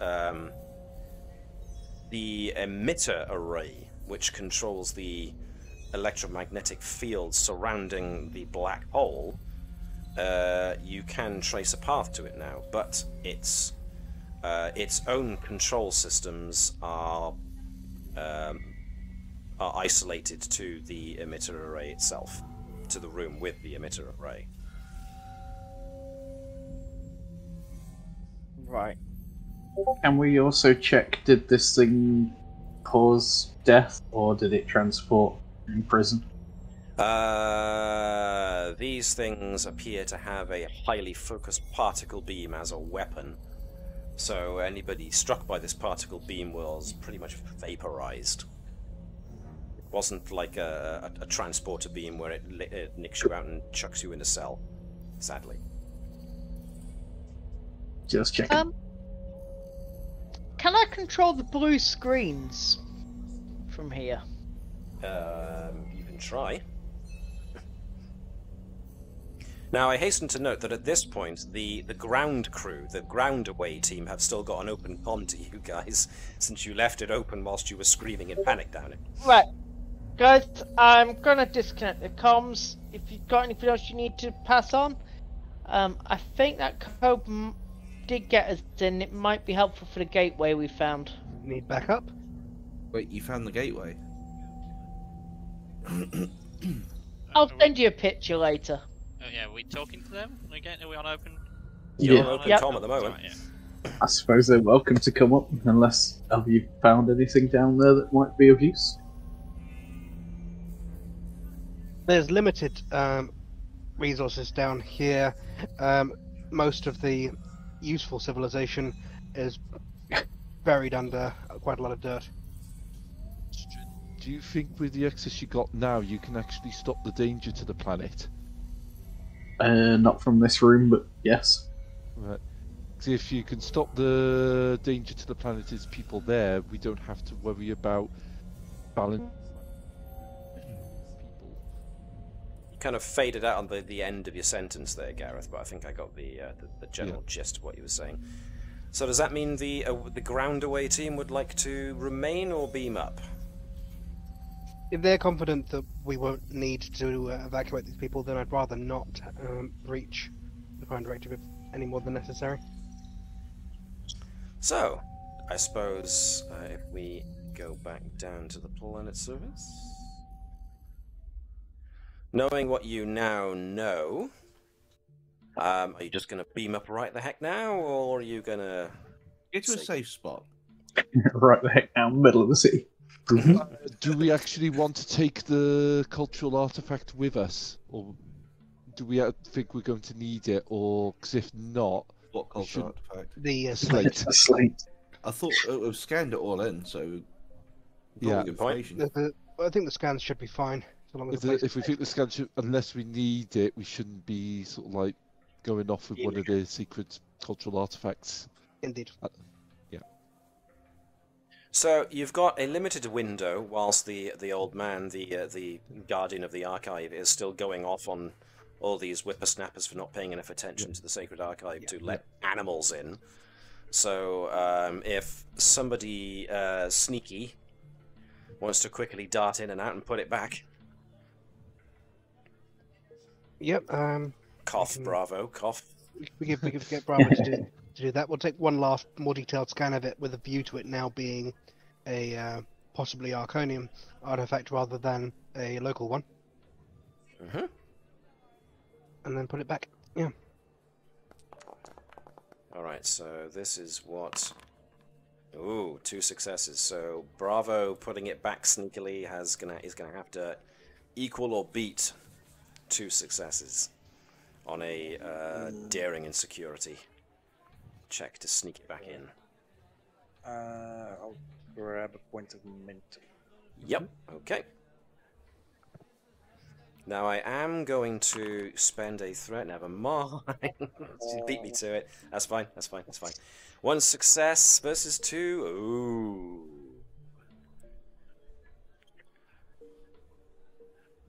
Okay. We did have a I'm putting it distraction back. as well. So, yes, the old man turns around just as Bravo's about to go in. Oh!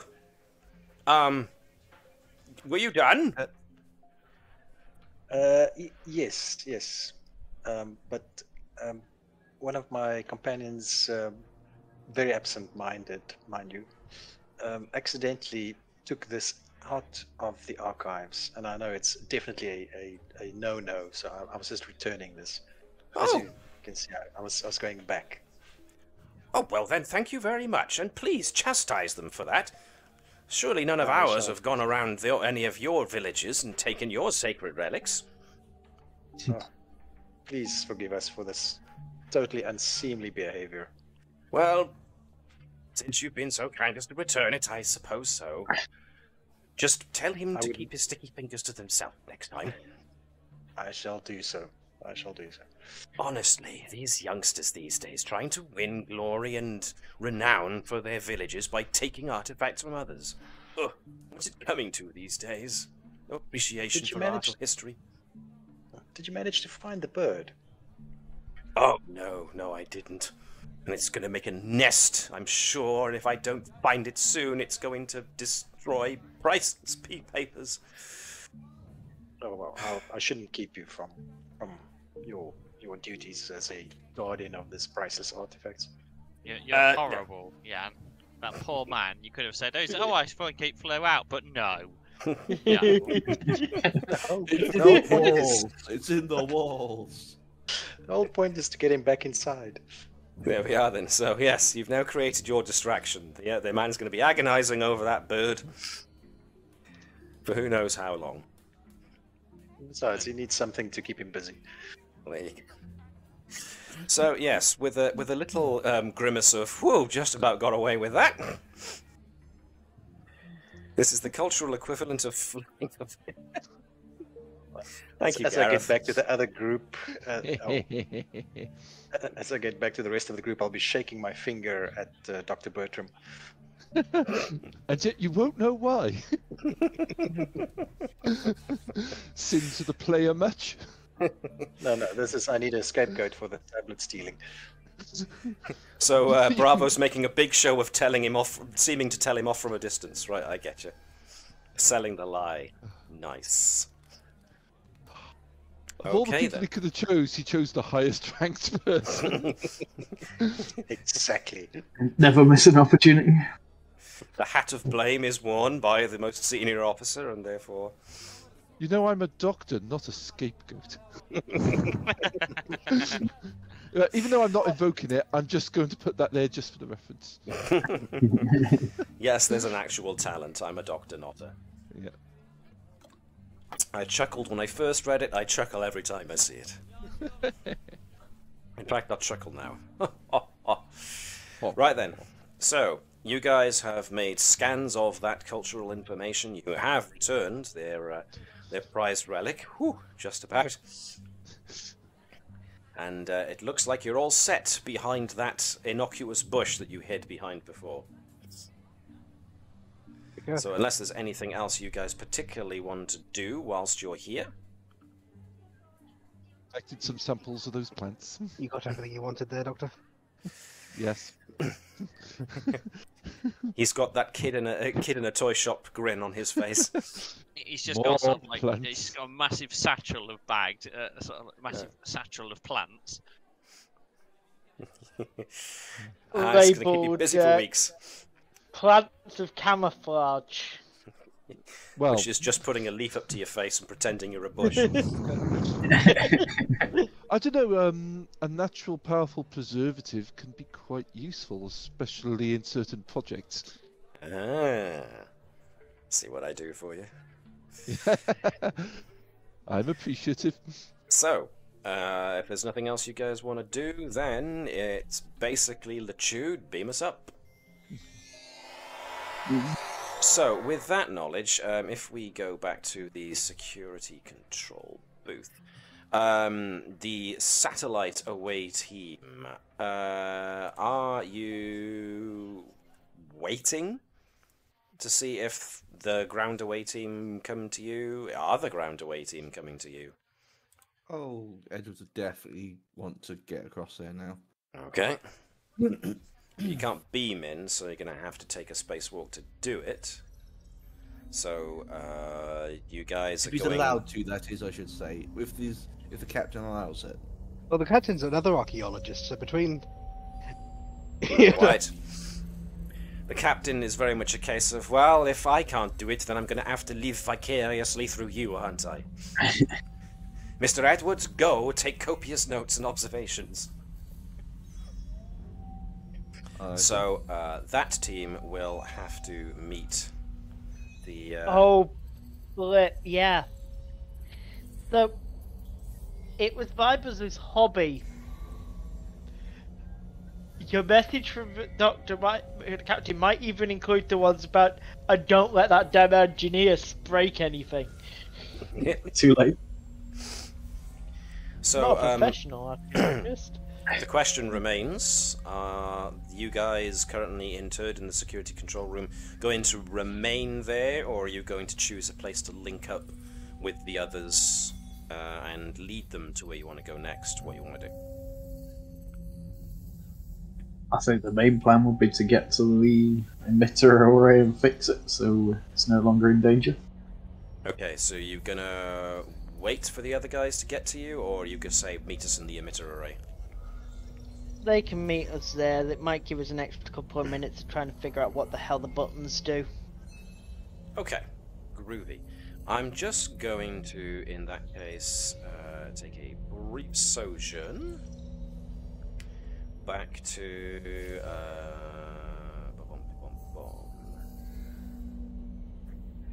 hang on, wrong ambience. Here we go. So the ground crew away team have now made it to the been beamed directly outside the entrance to the satellite.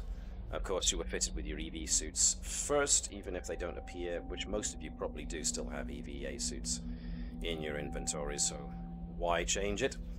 You beam down in your functioning EVA suits and can get in through the airlock. When you get in, you are met with the welcome sight of Lieutenant Claude and Ensign Natik, sporting phaser rifles, and there is young Ensign Edison just going about his business. As you enter, Ensign Edison is apparently taking a comm call, at which point Lieutenant Claude, whose voice I will modulate mine for.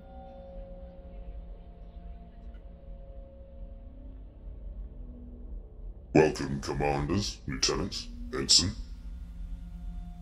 Doctor. Claude has observed the Ensign Edison has been on call probably to his superior for a good many minutes now. He seems perturbed. What the subject of the call is? What was that? Sorry, Gareth, I was busy sneezing. So I said, do you know what the subject or context of the call is? Claude is not sure. It seemed to come from his immediate superior, but appears to be on a closed communication. Well, given that most of those who were sent here along with them have gone missing, perhaps he's simply being asked to stay. I think in his place that might be perturbing information. Oh, thank God I haven't left that on. At which point, the ensign seems to finish his call and turns around and comes towards you guys. Pardon me, sirs, but I've just been given orders from Dr. Talan.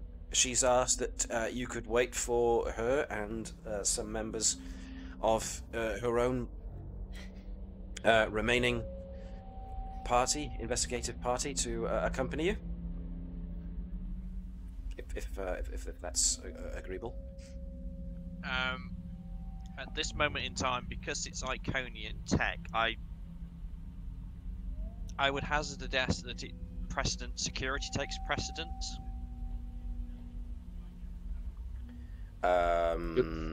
Well, that's that's a voice in your mind. Yeah. Yeah. As I say, speaking of voices in my mind, I glance over Bravo. Yeah. Sorry, guys, I disappeared for a minute. That's for, so basically, yeah. It's a valid point that perhaps we're in Bravo a high security situation. Yep, Bravo head of security might. But then Iconians was mentioned, wasn't it? Mm-hmm. So. I was also glad to nub over to see if he could get any sort of readings of what the source of being perturbed was from him, from Edison. Ooh, good point. In that case, does Bravo want to try and read Ensign Edison's mind? Definitely. Well, yeah, you can, but whether or not you do. Insight and command. Yes, please.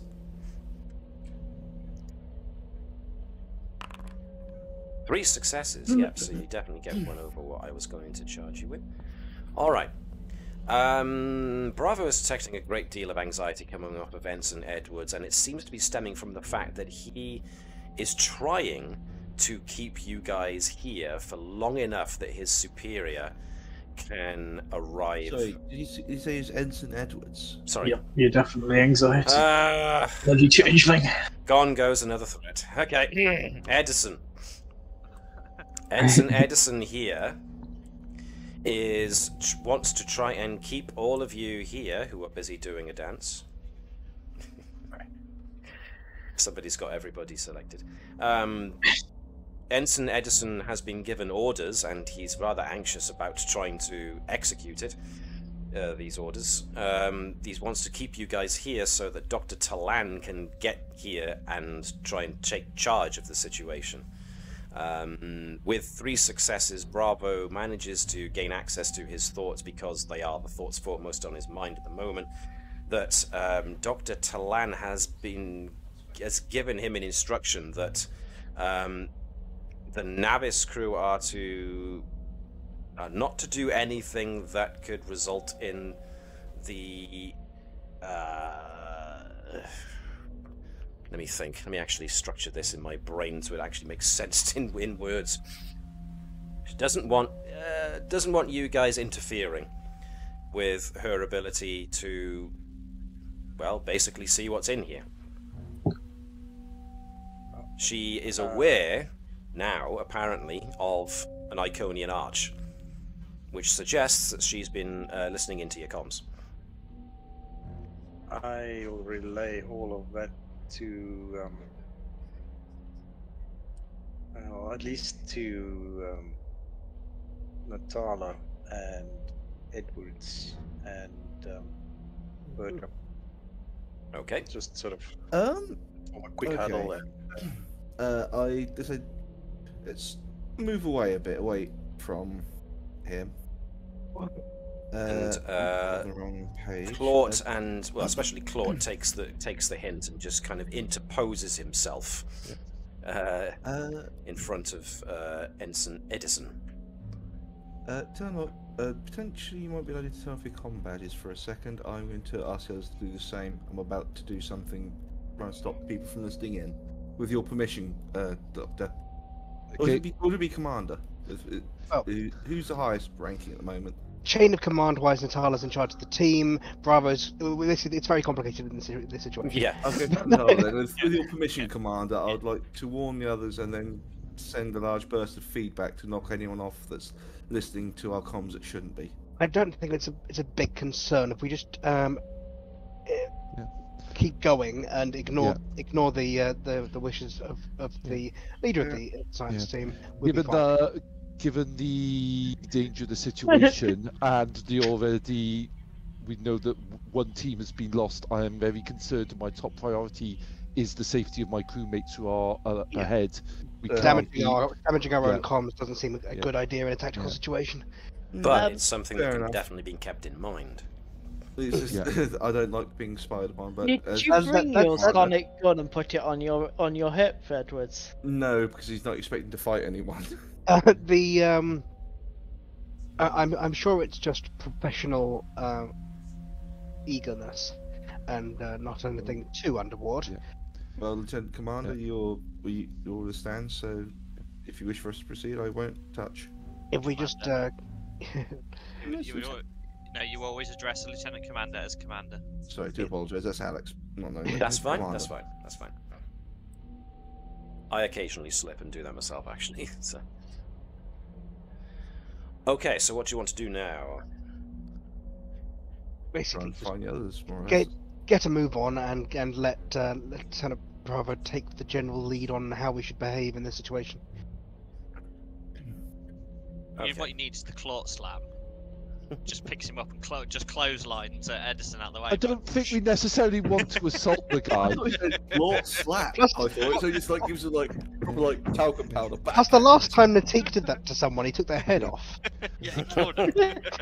Good I think point. it's more we basically have security, the health of the other people, and basically a priority when it comes to rank as well. So I think it's just a case of we are going ahead. We have to ascertain the health and safety of our people. That is the first concern.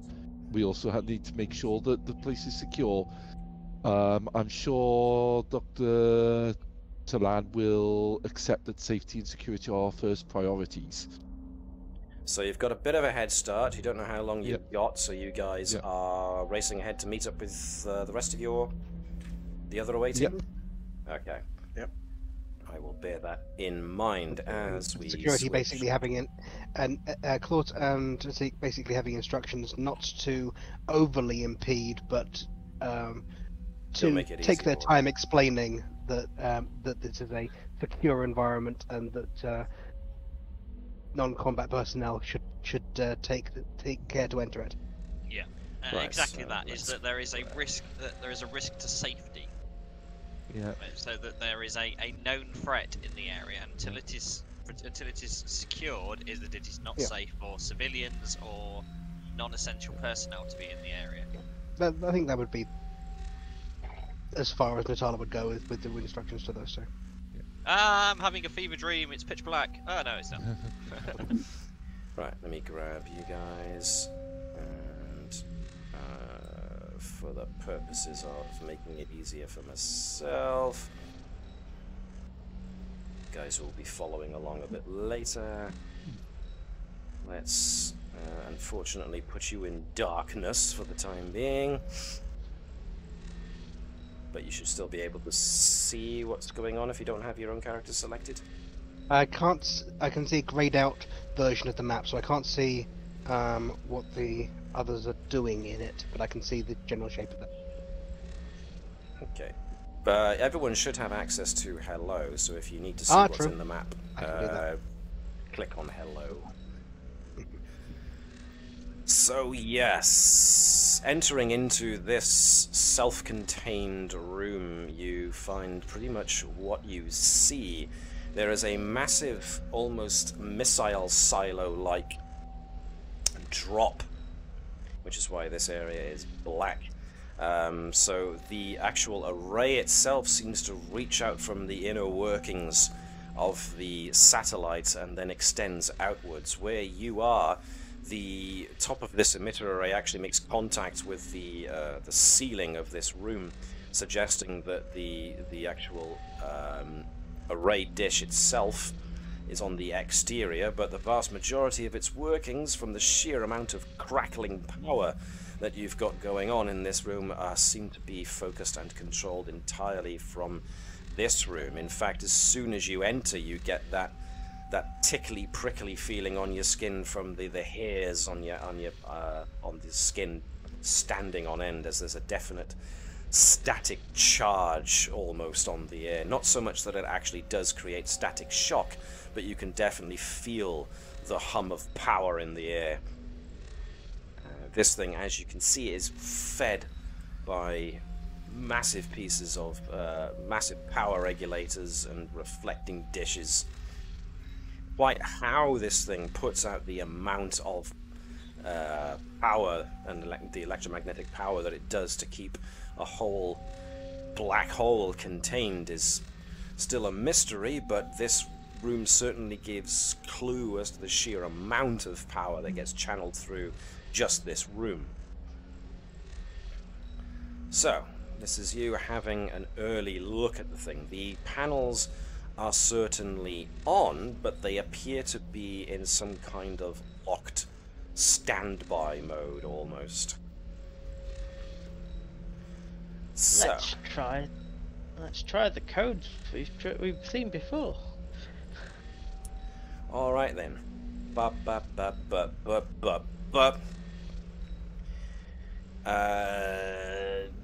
Does appear to give you access to the system.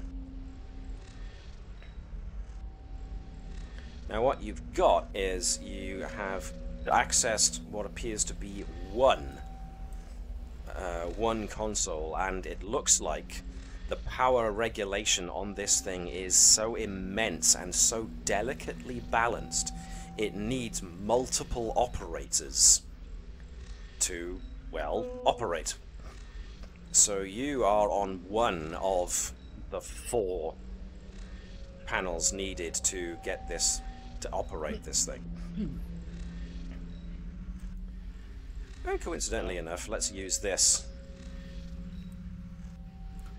because they've got an ability to the active map, and they've got your comm signals to zero in on. This could be a good opportunity for the hurried other group to actually finally turn up, puffing and panting as they are, having run here in their EV suits. So, Edwards, Evening. Natala, Bertram, and Bravo make it to the emitter array. Hello, Commander.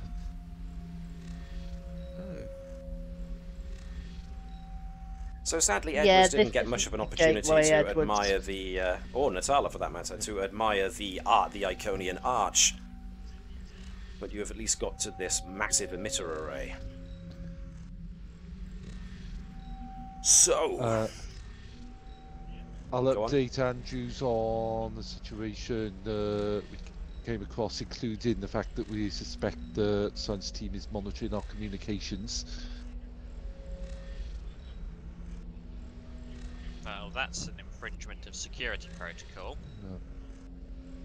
Edwards, yeah. can you man a console, please? I need your Iconian skills.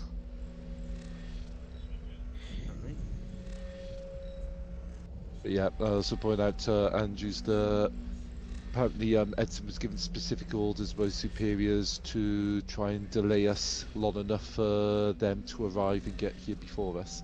Do we still have comms with the Navis, by the way, Matt? you do. I think it is time that we do say that we are that we have a potential security breach and would request additional security personnel to ensure that the station is maintained and secured. We also have severe threats to personnel on board. So you're basically declaring Actually, yeah, a security lockdown. Yeah, security lockdown. We'll do it as a security lockdown because there is potential threat to civilian personnel. Okay. Do it on the nice way of we're not deliberately stopping you, but we are deliberately stopping you in a nice way for your safety because we care. Not that I don't Please trust you hold. because you're a Vulcan. Okay, give me a moment then to... We know the Vulcans are weird and creepy and broken. Dirty Romulans. I am gonna bring in some extra security officers then. And we will... Okay. I will copy those and actually put them somewhere that is else. But for the moment, you guys have got the emitter array to deal with. Yup. So, how would you like to do this? One thing is, can we lock out security unlocked because we were the only ones that got the code?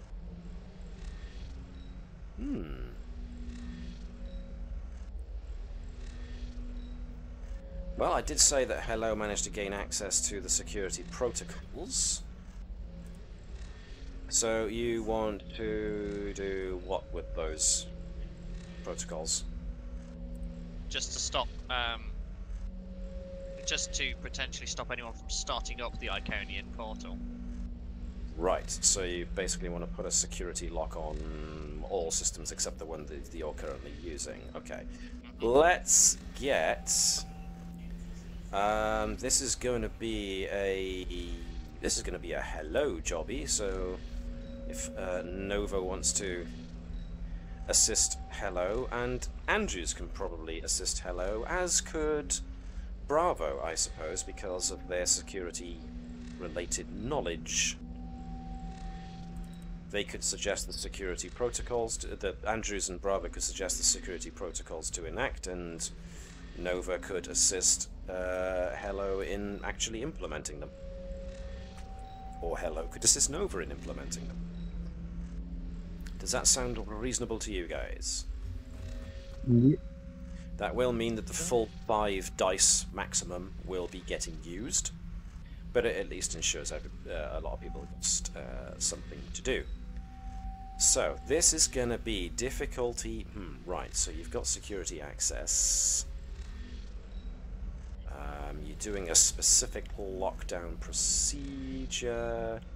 You did get hello to interface.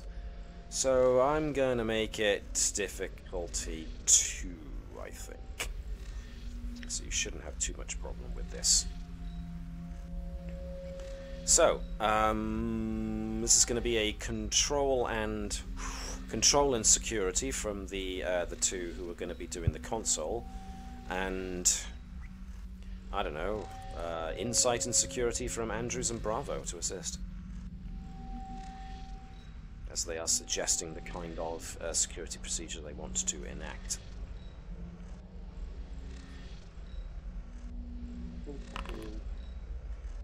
Hello. Now, unless somebody's got something they want to do that can force a reroll or cancel a complication. Which one is it? The Medal of Honor? Might well be. Legion of Honor, I think. Check your awards, check your talents. Yeah, I'm just looking at them now. Haven't we got Natala in who's got a skill list to do it anyway? Natala's not necessarily taking part in this particular task, sadly. I thought Natala was in the task. It's going to be Andrews, Bravo, Nova, and... yeah, if I'd rolled one of the dice, I could cancel anyone's complication on it, but I didn't roll any. I don't think I actually do now. It's the one that I don't have. Hasn't.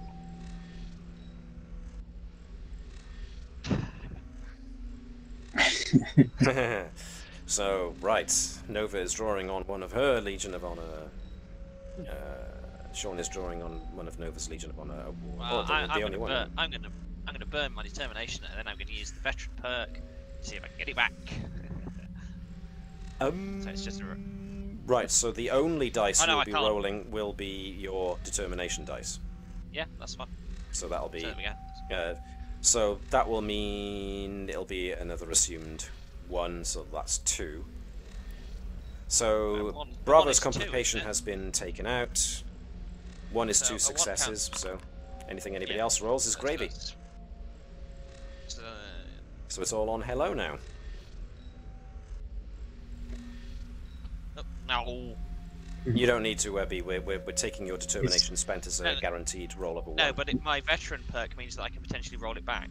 Oh, right, I see. Right, okay, in that I case. use a challenge dice. So, /RD6. Nope, so I'm afraid not. It's fine. Didn't roll an effect. Terribly sorry. Somebody who's being a hello? Does somebody else want to be hello? That's a good point. Who hasn't rolled in a goodly long time? Gareth. Do you want to be unit hello? Okay. Hello is rolling control and control and security, pardon me. Not his best, security. but the 2 successes needed has already been rolled, so as long as... Focus, say, computer control systems? Sure.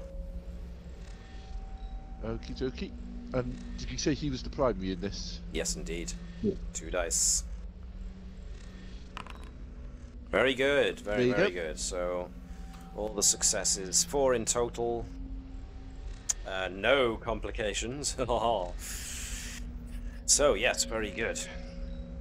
you managed to enact security protocols even from this room. So use the system to gain remote access to the security grid, which thereby gives you access to the power systems and enables you to do a lockdown, which means that nobody without the proper security code, a different code, which is suggested by Andrews, let's say, because Andrews burnt the determination. So it's not one that they could easily guess. So yes, you think you've locked down the rest of the facility so that only you guys now have access to the systems. Excellent. So, now what would you like to do? So, Well, have we determined yet whether the beam being projected from this from the anomaly is a byproduct or an accident or something that we can repair, or is it something that has to happen or can be activated or just turned off? Anybody? Well, you guys are all spacefarers, so you know that a black hole is comprised of, the singularity itself, the accretion disk, and the relativistic jet. The relativistic jet is just something that happens. It's a stream of particles that's emitted from a black hole, usually supermassive ones, if I do recall. I could be wrong on that, and I'm willing to be corrected if that's the case. But the relativistic jet's a natural byproduct of the black hole. Yeah, but it's a natural byproduct of a black hole that I would expect to be contained by the same kind of mechanism as being containing the rest of the effects of the black hole. So that suggests that what this is containing is just the gravitational disturbances that a black hole emits, rather than all of what a black hole emits. Mm-hmm. So is it possible that there's a setting or function here that would allow it to contain the jet as well as the gravitational? Even if there isn't, you are basically accessing the controls to the electromagnetic field containing the black hole, and that field is what is causing the axis change in the black hole. We can aim the jet away from anything if as one option. Mm-hmm. And just say aim that way and stay aimed that way. So this now becomes a coordinated effort of 4 individuals accessing the controls to the emitter array. This isn't going to be a group effort with one being the primary and others being the support. This is going to be a set task for each separate controller. Now, each controller will be allowed one assistant if they really want.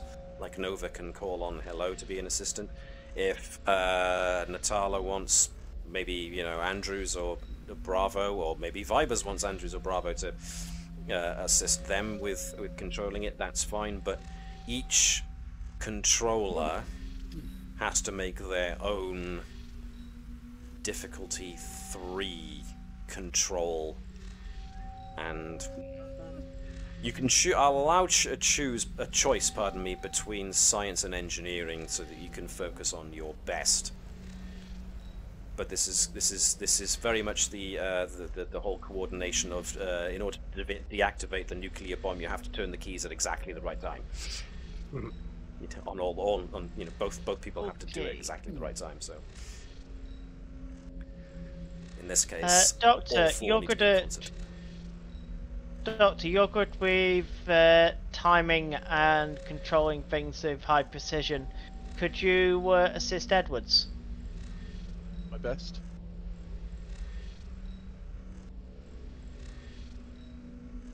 Anybody else who thinks they might need an assistant? As an alternative, would we consider effectively asking questions about how it works, so that we will have a good understanding of what kind of timings we're looking for? Okay, that's cool. To use rapid hypothesis to create an advantage. Yeah, so maybe I will allow you instead to maybe spend a momentum to basically ask a question, gather information. Yes. So anyone could really do that. I mean, Edwards, because of obviously his expertise with ancient systems. Natala, because of basic because of command of science. I mean, Vibers. Yeah. Basically, anyone my do it. my studio is basically to let us spend and get an additional question relative to how much momentum we spend. Okay, I've got a really nice question from our side. Mm-hmm.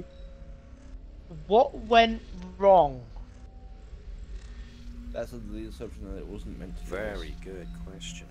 Because if we know what went wrong, we're in a better position to decide on if we can fix it back to where it was.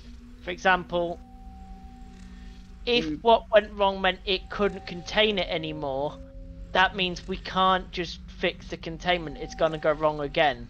The big question. The purpose of this installation. No, we've got an idea what it's for. Yeah, the big question that I don't see how we answer is why would the Iconians choose this system to do this to?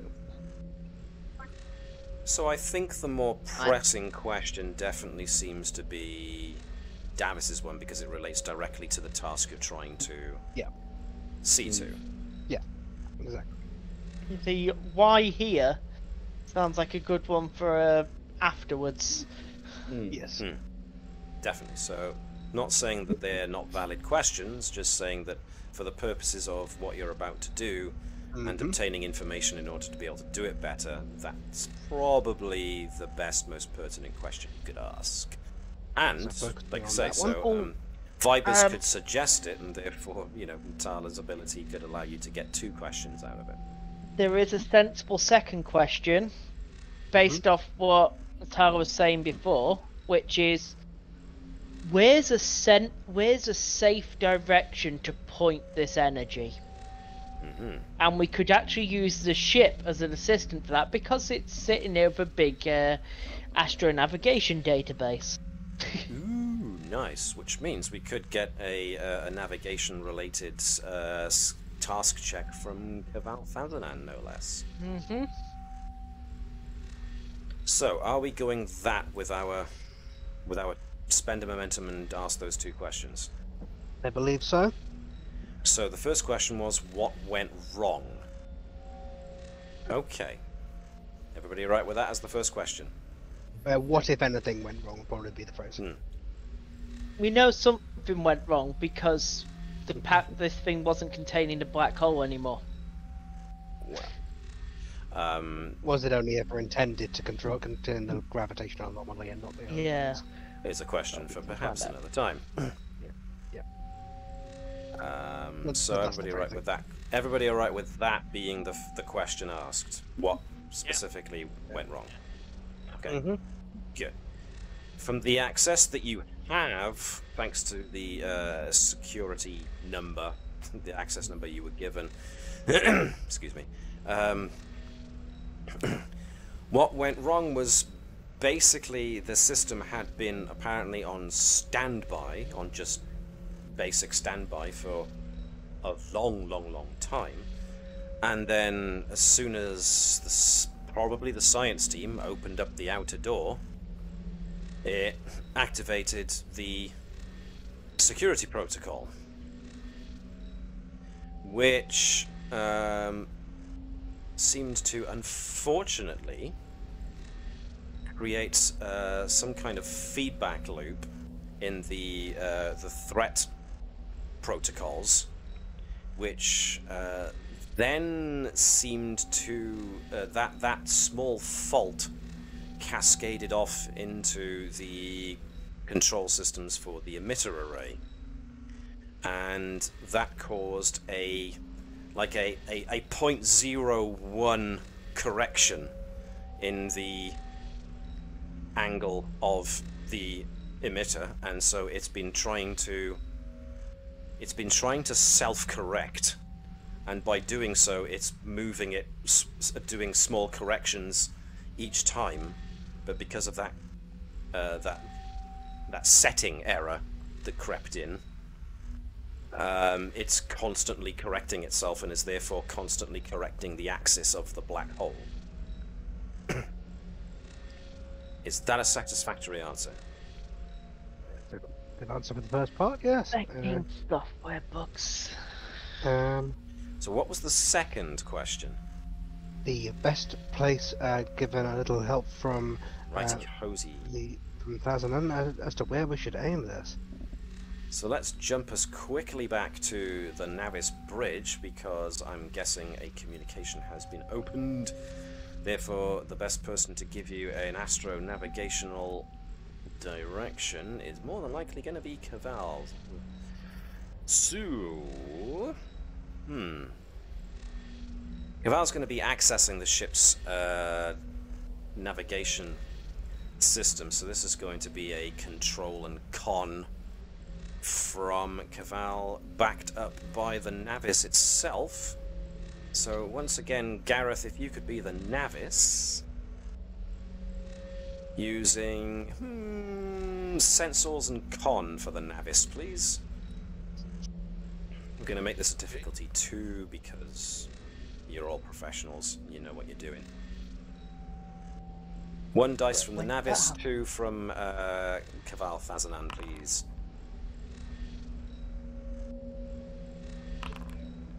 There we are, exactly what you needed. So, yes, Caval, using the navigational computer and his own abilities, calculates the best direction for the black hole's relativistic jet to be projected harmlessly out somewhere that it'll never, or at least it'll dissipate enough that it won't, over a distance that it won't threaten any nearby planets or systems. So you've got a direction to point it in. Given that direction, and given the understanding we have as to how the system self-corrects, I think that gives us a decent target, based upon which I would like to form a rapid hypothesis, making that the difficulty for each of us difficulty 2 rather than difficulty 3. Aha! Alright then. Done. But I will spend threat to up the complication range, because if you get this wrong, you might end up pointing the relativistic jet at the planet by accident.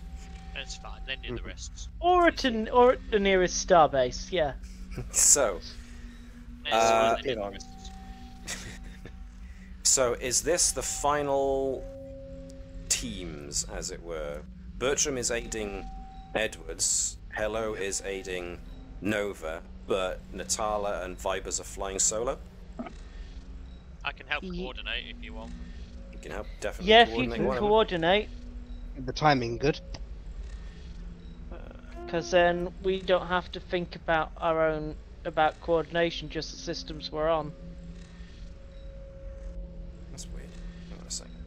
You guys are seeing a blank space in the middle.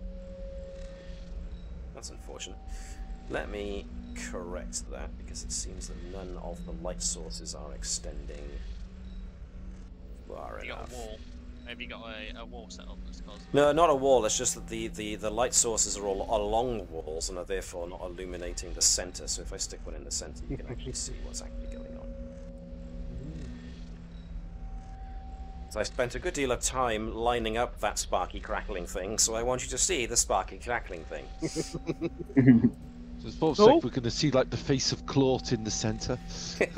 Well, if you squint and tilt your head to the side at various intervals, it could look like old. I'm picturing as we open up the 4 consoles, like the central cylinder either rises or the shields around it lower, and we see the crackling.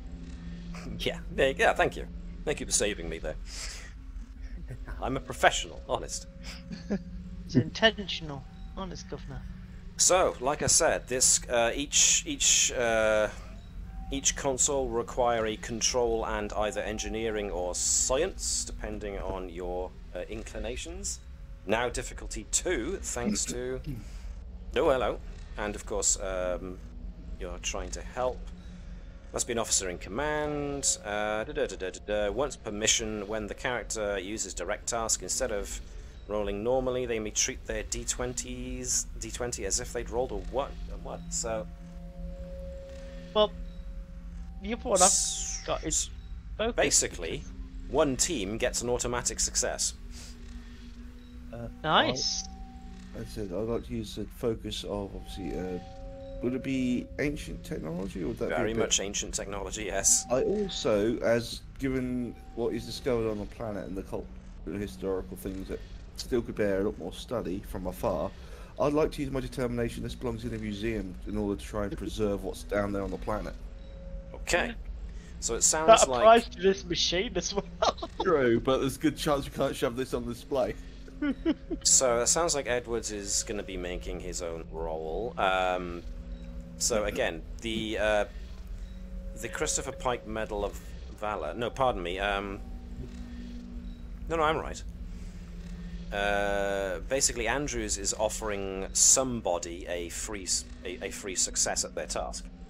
So who would like to take that? Going solo. I'd let Natala take that Natala, one. actually, I've got. You've got the higher control. I've got a focus of. I remember this shit. and you've got you've got a 17 in this stat. Yeah. So whereas I've got a 15 and no focus. So. That Alright, and the then. fact I'm burning a determination of it's a fixer-upper. Okie dokie then. So what's Nova doing? Is Nova burning a determination as well because all the cool kids are doing it, or? Nah, definitely not. Okay. Old school. Can we have Edwards and Bertram's attempt then first? Off it. Woo, doggy! Alright, that's a definite success on utilizing your controls. Can we have Nova and Hello next, please? Because you won't be rolling, how about, Jan, do you fancy being Hello for this one? Sure. Thank you. This will be, control and either engineering or science, depending on which one we feel Hello is strongest at. Science. It'll be 1 dice from Hello, 2 from Nova.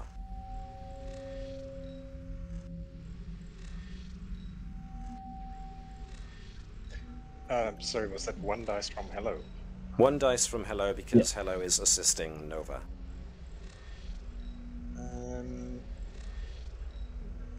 Or do you think that Nova should be assisting Hello? No, there we go. Awesome. This is where Nova just pulls out all the gym badges. Right. Well, didn't need to by the looks of it.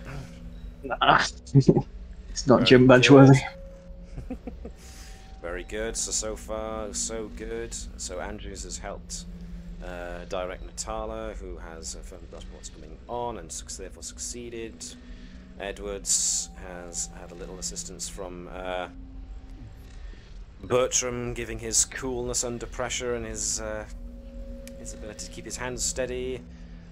Nova has had some assistance from the little robot, who has a good grasp of the system. So now it comes down to Vibers flying solo. And this is where Vibers knew he'd effed up. Now remember, the complication range has gone up, so it's 19 or 20. No, that'll do.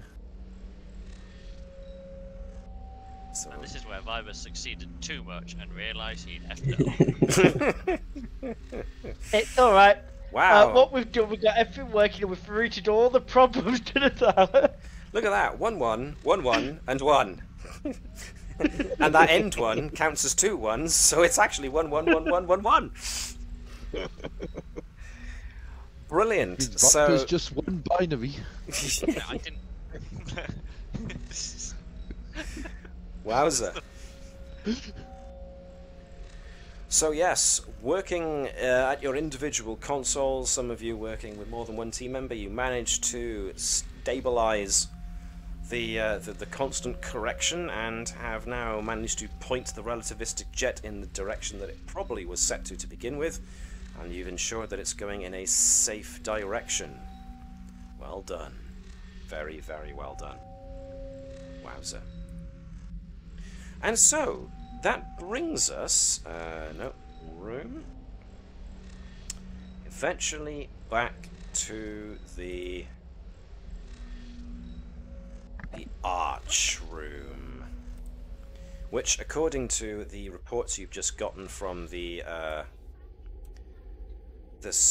security, extra security that's been brought in, Natik and Claught have elected to stay at the access point, whereas you've got your general nameless security officers who have apparently found Dr. Talan and her assistants and have, well, wait, did basically Captain holding them. Ducasse send all of the red shirts into hostile territory? Not all, no, just Night shift's two still groups on the of two. ship. Oh, actually, yeah, the yellow, Expendable the yellow shirts now. Anyway, are security. Yep. So, yes, Andrews and your away team, which is now one complete away team rather than two. I don't think I've forgotten anybody there, have I? No, you all seem to be there. So, yes, you find Dr. Talan, who, as soon as you enter in, is not best pleased, even for a Vulcan. Commander, please explain why you have restricted my team's access. Because this is a Iconian technology which is exceptionally dangerous. Commander, surely you can see the logic that this technology, in our hands, could be a valuable asset against the Klingons and, by extension, against the Dominion. This technology is dangerous. Surely they could be no better hands than the Federation and Starfleet. I think there'd be no better hands in no one at all. This is too dangerous to fall into anyone's hands.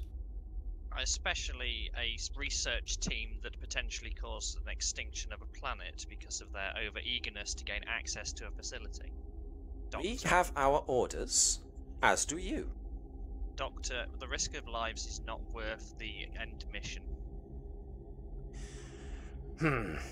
I find that Logical. The guiding principles on which the Federation and Starfleet is based. If I may say something obvious, would risking the extinction of a developed planet, would that count as conflict with the Prime Directive? Just That is the genocide. That is the risk here. genocide, suggesting, of course, that the alteration of the axis of the black hole was done deliberately by myself or my associates. What exactly are you accusing us of, Commander? Absolutely nothing. I didn't say anything. It seemed it I was think- inferred I by think- your ensign. As I think far it as was referred, the it was inferred by the ensign. I said nothing of the sort, Doctor. Technically, it was inferred by me, and what I was inferring that your over-eagerness in these capable hands of such technology damn near destroyed a planet with an intelligent species on it. It was a valuable technological find, which you are now restricting access to. what value do you believe this find to have, Doctor? You are obviously aware of the Iconians and their technology, otherwise you would have not have placed such security measures in place. Therefore I have to assume, logically, that you are aware of the potential ability to move personnel through an Iconian archway anywhere that the Iconian archway has reach. And do you presume that that opening such an archway would be necessarily a safe venture? Can you be certain of the safety beyond such a gateway? And if opening it, do you presume that there would be no danger coming through it? I think there has to be an assumption that if you open a door, you need to know first that you can close it. Hence the need to investigate this technology extraordinarily thoroughly, which is why I need access to it. Do you consider this to be a safe environment in which to conduct such research? This seems to be an environment which we have no control over whatsoever. Our sensors cannot penetrate the very walls of this place. This is the absolute opposite of safe conditions in which to work. Webby, you said something as well? No, it's fine. It was along the lines of the same thing. Okay, so both first and second opposites say essentially the same kind of thing. Well, I admit that the loss of my personnel initially has given my team and I limited capabilities to achieve the vast majority of the investigation we were going to do in short order. Which means, Doctor, that your team is no longer suitable for undertaking this investigation because you are unable to secure and protect personnel here, and therefore the research needs to be undertaken by a competent and secure team. Which would be yours, I take it. Not ours. I never said that. I'm going to lodge a formal complaint in this regard, but I cannot see the fault in your logic. Very well, Commander. If that is what you wish, then I shall abide by your decision. But I must say, I confess, disappointed. Surely someone as security conscious as yourself would put the greater value to ending the conflict with the Klingons and the Dominion over your own smaller concerns. She doesn't like technology. Of the many, after all. What was that, Sean? I talked over you there. Never would just add that she doesn't like technology. I have nothing against technology. I was going to say that I was actually going to be supportive, Nova, but you've just really changed that. Am I to assume then that my team and I are now to be excused from this facility? That is up to the Starfleet themselves. Therefore, you mean to hold us here until you have word back from Starfleet? Not at all. It's entirely your decision. My decision would be to communicate with my superiors in order to get them to communicate with your superiors. Assuming, of course, that you do not have some clearance level that I am unaware of. Nevertheless, you seem to be taking a moralistic... Jeez, I almost couldn't say that. You appear to be taking a moralistic standpoint against the utilization of this technology. Because it's technology we do not understand and has a danger to not just us, but every species in the galaxy. The Iconians were the scourge of the galaxy, is it not? That is going upon supposition laid down by thousands of years' worth of stories handed down to those who regarded the Iconians as nothing more than a fairy story.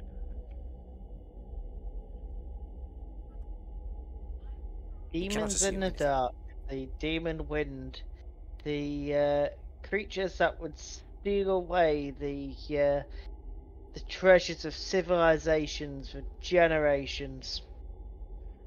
I assume then, from drawing upon that particular content, that you yourself are a believer in the ancient tales and the superstitions surrounding them.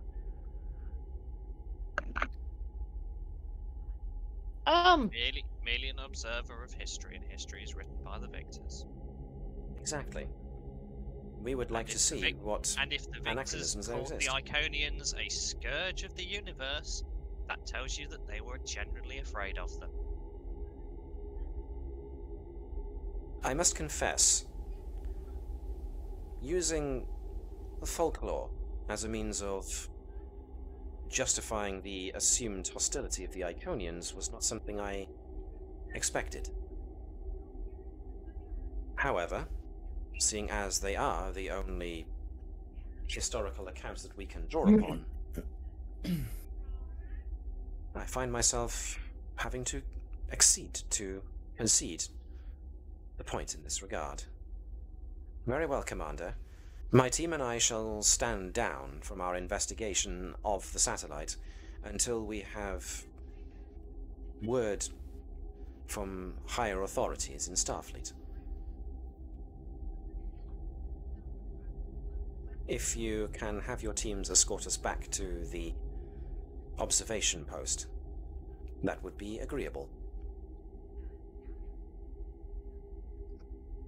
I have no issues with that. So, assuming that the security team now escorts Dr. Talan and her team back to the entrance to the satellite, what are the rest of you going to do?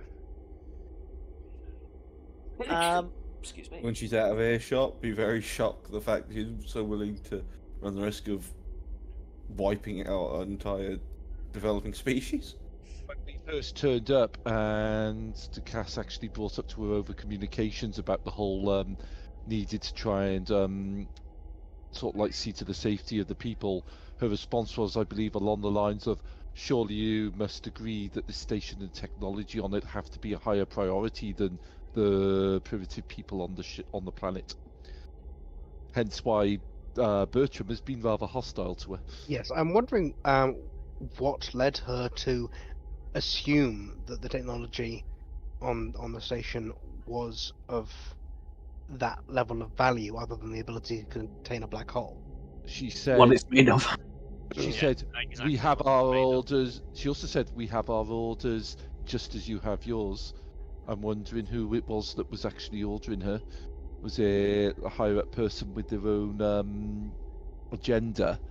Do you think it was just someone getting her to track down Arcanians, just like we were being used to find telecal technology? There seemed to be seemed to be multiple admirals and higher who have similar agendas, not just Stoker. We remember that. Yeah, remember not too long ago we were on a mission to the mycelial realm for something similar. We have also encountered a section of Starfleet which appears off the registry and has technology a lot more advanced. Yeah. As much as this technology could benefit in the war, it does scare me. It's By opening a door, Commander? they killed a bunch of Starfleet people and almost destroyed a species. And that was literally just by opening a threshold. Go on, Dennis. Amanda, can I recommend that that everyone apart from myself, Natala, and Nova return to the Navis? We will be along shortly once we've collected the records that we need. Ooh, I'm sensing some plausible deniability going on here. Would you need my aid? Given I'm sure you won't be necessary for this. It is. If you want to take your record, you want to take your pictures and then leave, that would be preferable. Certainly, Commander. It seems that somebody's trying to protect the ensign from perjury. Jensen wants to save my ancient things and keep them in museums. I'm about to propose something not like that. Right. So, who is being recommended to go back to the ship? It was everyone except Natala, Nova, and Fibers, was it? Any of people. Remember that Dr. Talan's party have seen the gateway. Yes. What happens now? Yeah. I don't. I didn't see and will not be on official records. Of course, Commander. We will catch up shortly. I left some equipment back down this corridor as it happens. We just have to save everything after we made the changes. That's all we're be doing. the first to leave right now. You probably want to leave through the other door, so basically just separate off those who are going back to the ship and leave the small cluster of Natala and Ed was desperately trying not to Fibers listen anymore. Yep. Alright, so what are you guys gonna do? Right. Well, we have control, once the others leave, we have control, or limited control, over some security droids with what you've described as particle weapons capable of vaporizing neutronium. What was that We you said, don't Webby? need to do anything that complicated. So, go on, Webby. That's what the argument made of. I was just saying whether you want to keep hello there as well. That's you? up to Nova. Nova is also going to not be able to lie on this situation. Good point. Nova doesn't lie anyway. Yes. Nova, would you like to guide the rest back to the ship, please? Nope. Nova, I smell to the plausible ship. You deniability, pretend to be yes. chief engineer for the next 10 minutes. Nova, tell me about the actual internal workings of Hello, and He'll tell you himself. And how it can continue to benefit the needs of the ship. And that's not a request; that's an order. All right then. It seems like Nova's being asked, if not outright ordered, to leave this situation. So, I have a plan. We don't need to... Yeah, Nova's gone. Cool. But, so, we can't reproduce their software. We can't reproduce how all this thing works. All the hardware they can scan and they can figure out and they can rebuild. With your assistance, I think we can delete the contents of the system for running the gateway. I mean, if we could just get rid of any astronavigation information that it has, don't make any copies of it. Yeah, if you want to focus on that, I'm going to focus on deleting the power-up systems. Interesting.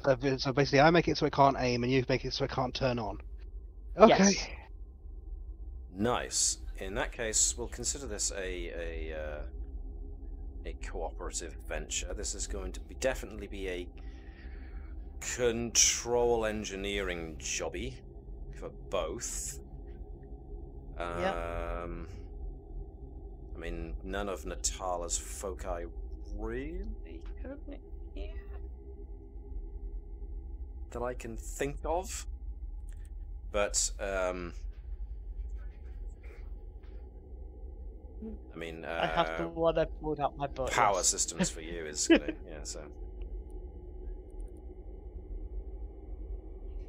so power systems definitely goes in. I'm gonna make this difficult. I'm challenging one of my core values. Ooh, are you Everything's fixable, but I'm trying to make it not fixable. So something's not. That's very interesting. I like that. Yeah, okay. It was one of the reasons why Ed was sort of turned around was got suggested about that, because this would be challenged that it belongs in the museum. Yes, they're basically breaking something. Yeah. I'm not sure we want you to challenge that one. I think it would be damaging to your character. Yes. Is this an interesting one for the good of the Federation? Because it means that I'd be challenging that value as well. Actually, no. This not is knowing for the good about of it. the Federation. This would be good for the soul of the Federation. People are getting desperate by grabbing onto weaponry. This is keeping it true to its nature by removing temptation. Yeah. Ooh, I like that. I like that. So, can I get... this sounds like... It was Vibers' idea, so I'm going to go with Vibers being the lead. Natala can give a control and engineering task then, please. I'm going to make this difficulty 3 because I want to use my threat. What can we do to up the number of dice rolling on this one? We've got... Potentially...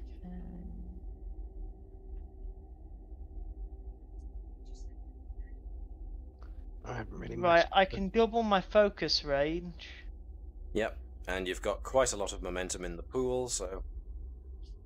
So, I can pull that into play. Yep, double your focus. Nice. I think it's very much a call upon on my new determination of united we stand. Yep, that'll do.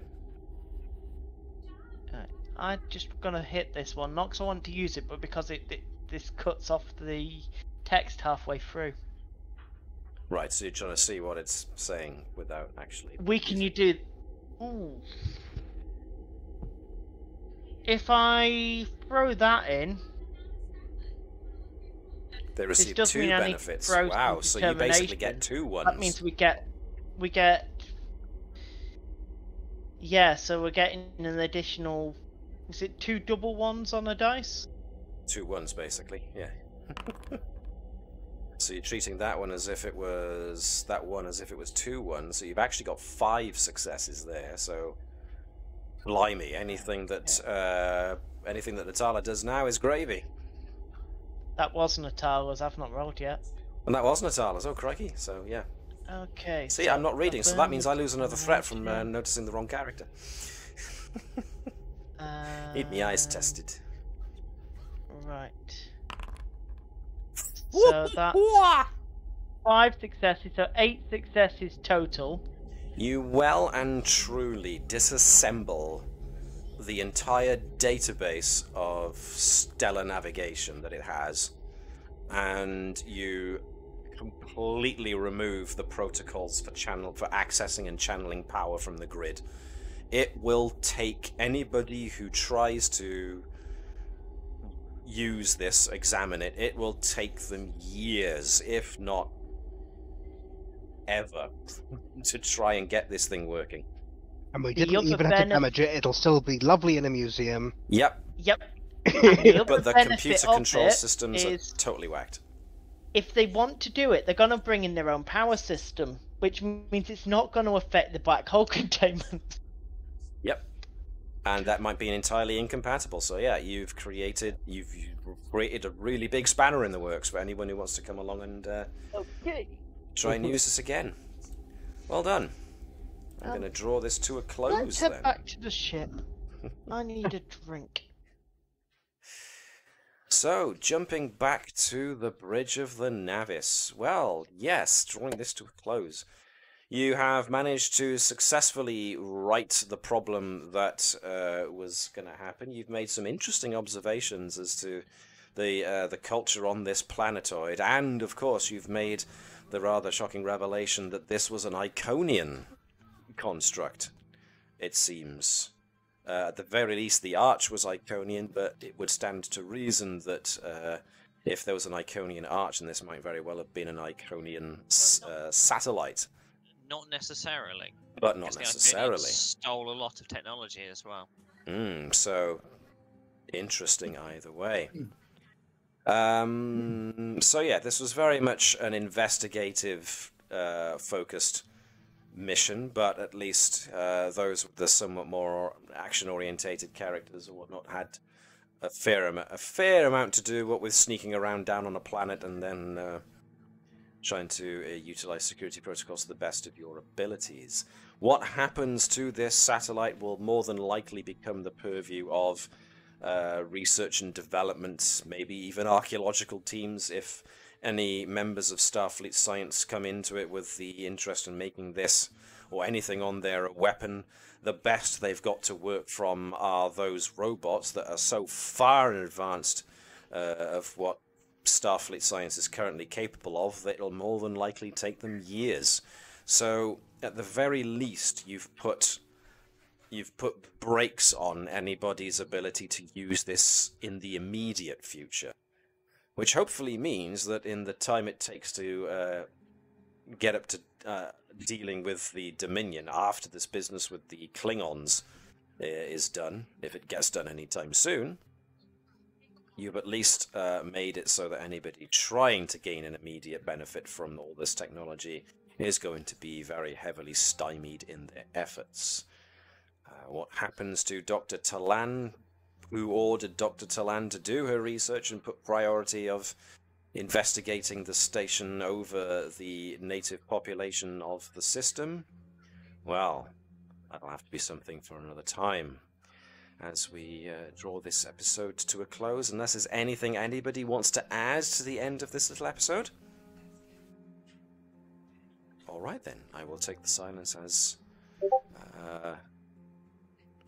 a confirmation there's nothing more to add. So, yes, what happens from here we shall have to find out, but for the moment you have been successful in keeping Iconian and other technology out of the hands of people who might misuse it, or at least use it for warfare purposes, which would be against Federation principles. So, fine, upstanding Federation citizens that you are, you're a model for the rest. So, let's draw this to a close by saying thank you very much to everybody who tuned in for the stream. Thanks as usual to Ben Looms and the guys at Sirenscape who give us the great ambience that we get. Thanks to the guys at Modiphius for creating the Star Trek Adventures game. And again, thanks to everyone who tunes in. So look after yourselves, everybody who watches. Make sure that you all live long and prosper and take care of each other as we bring the hailing frequencies to a close. See you next time.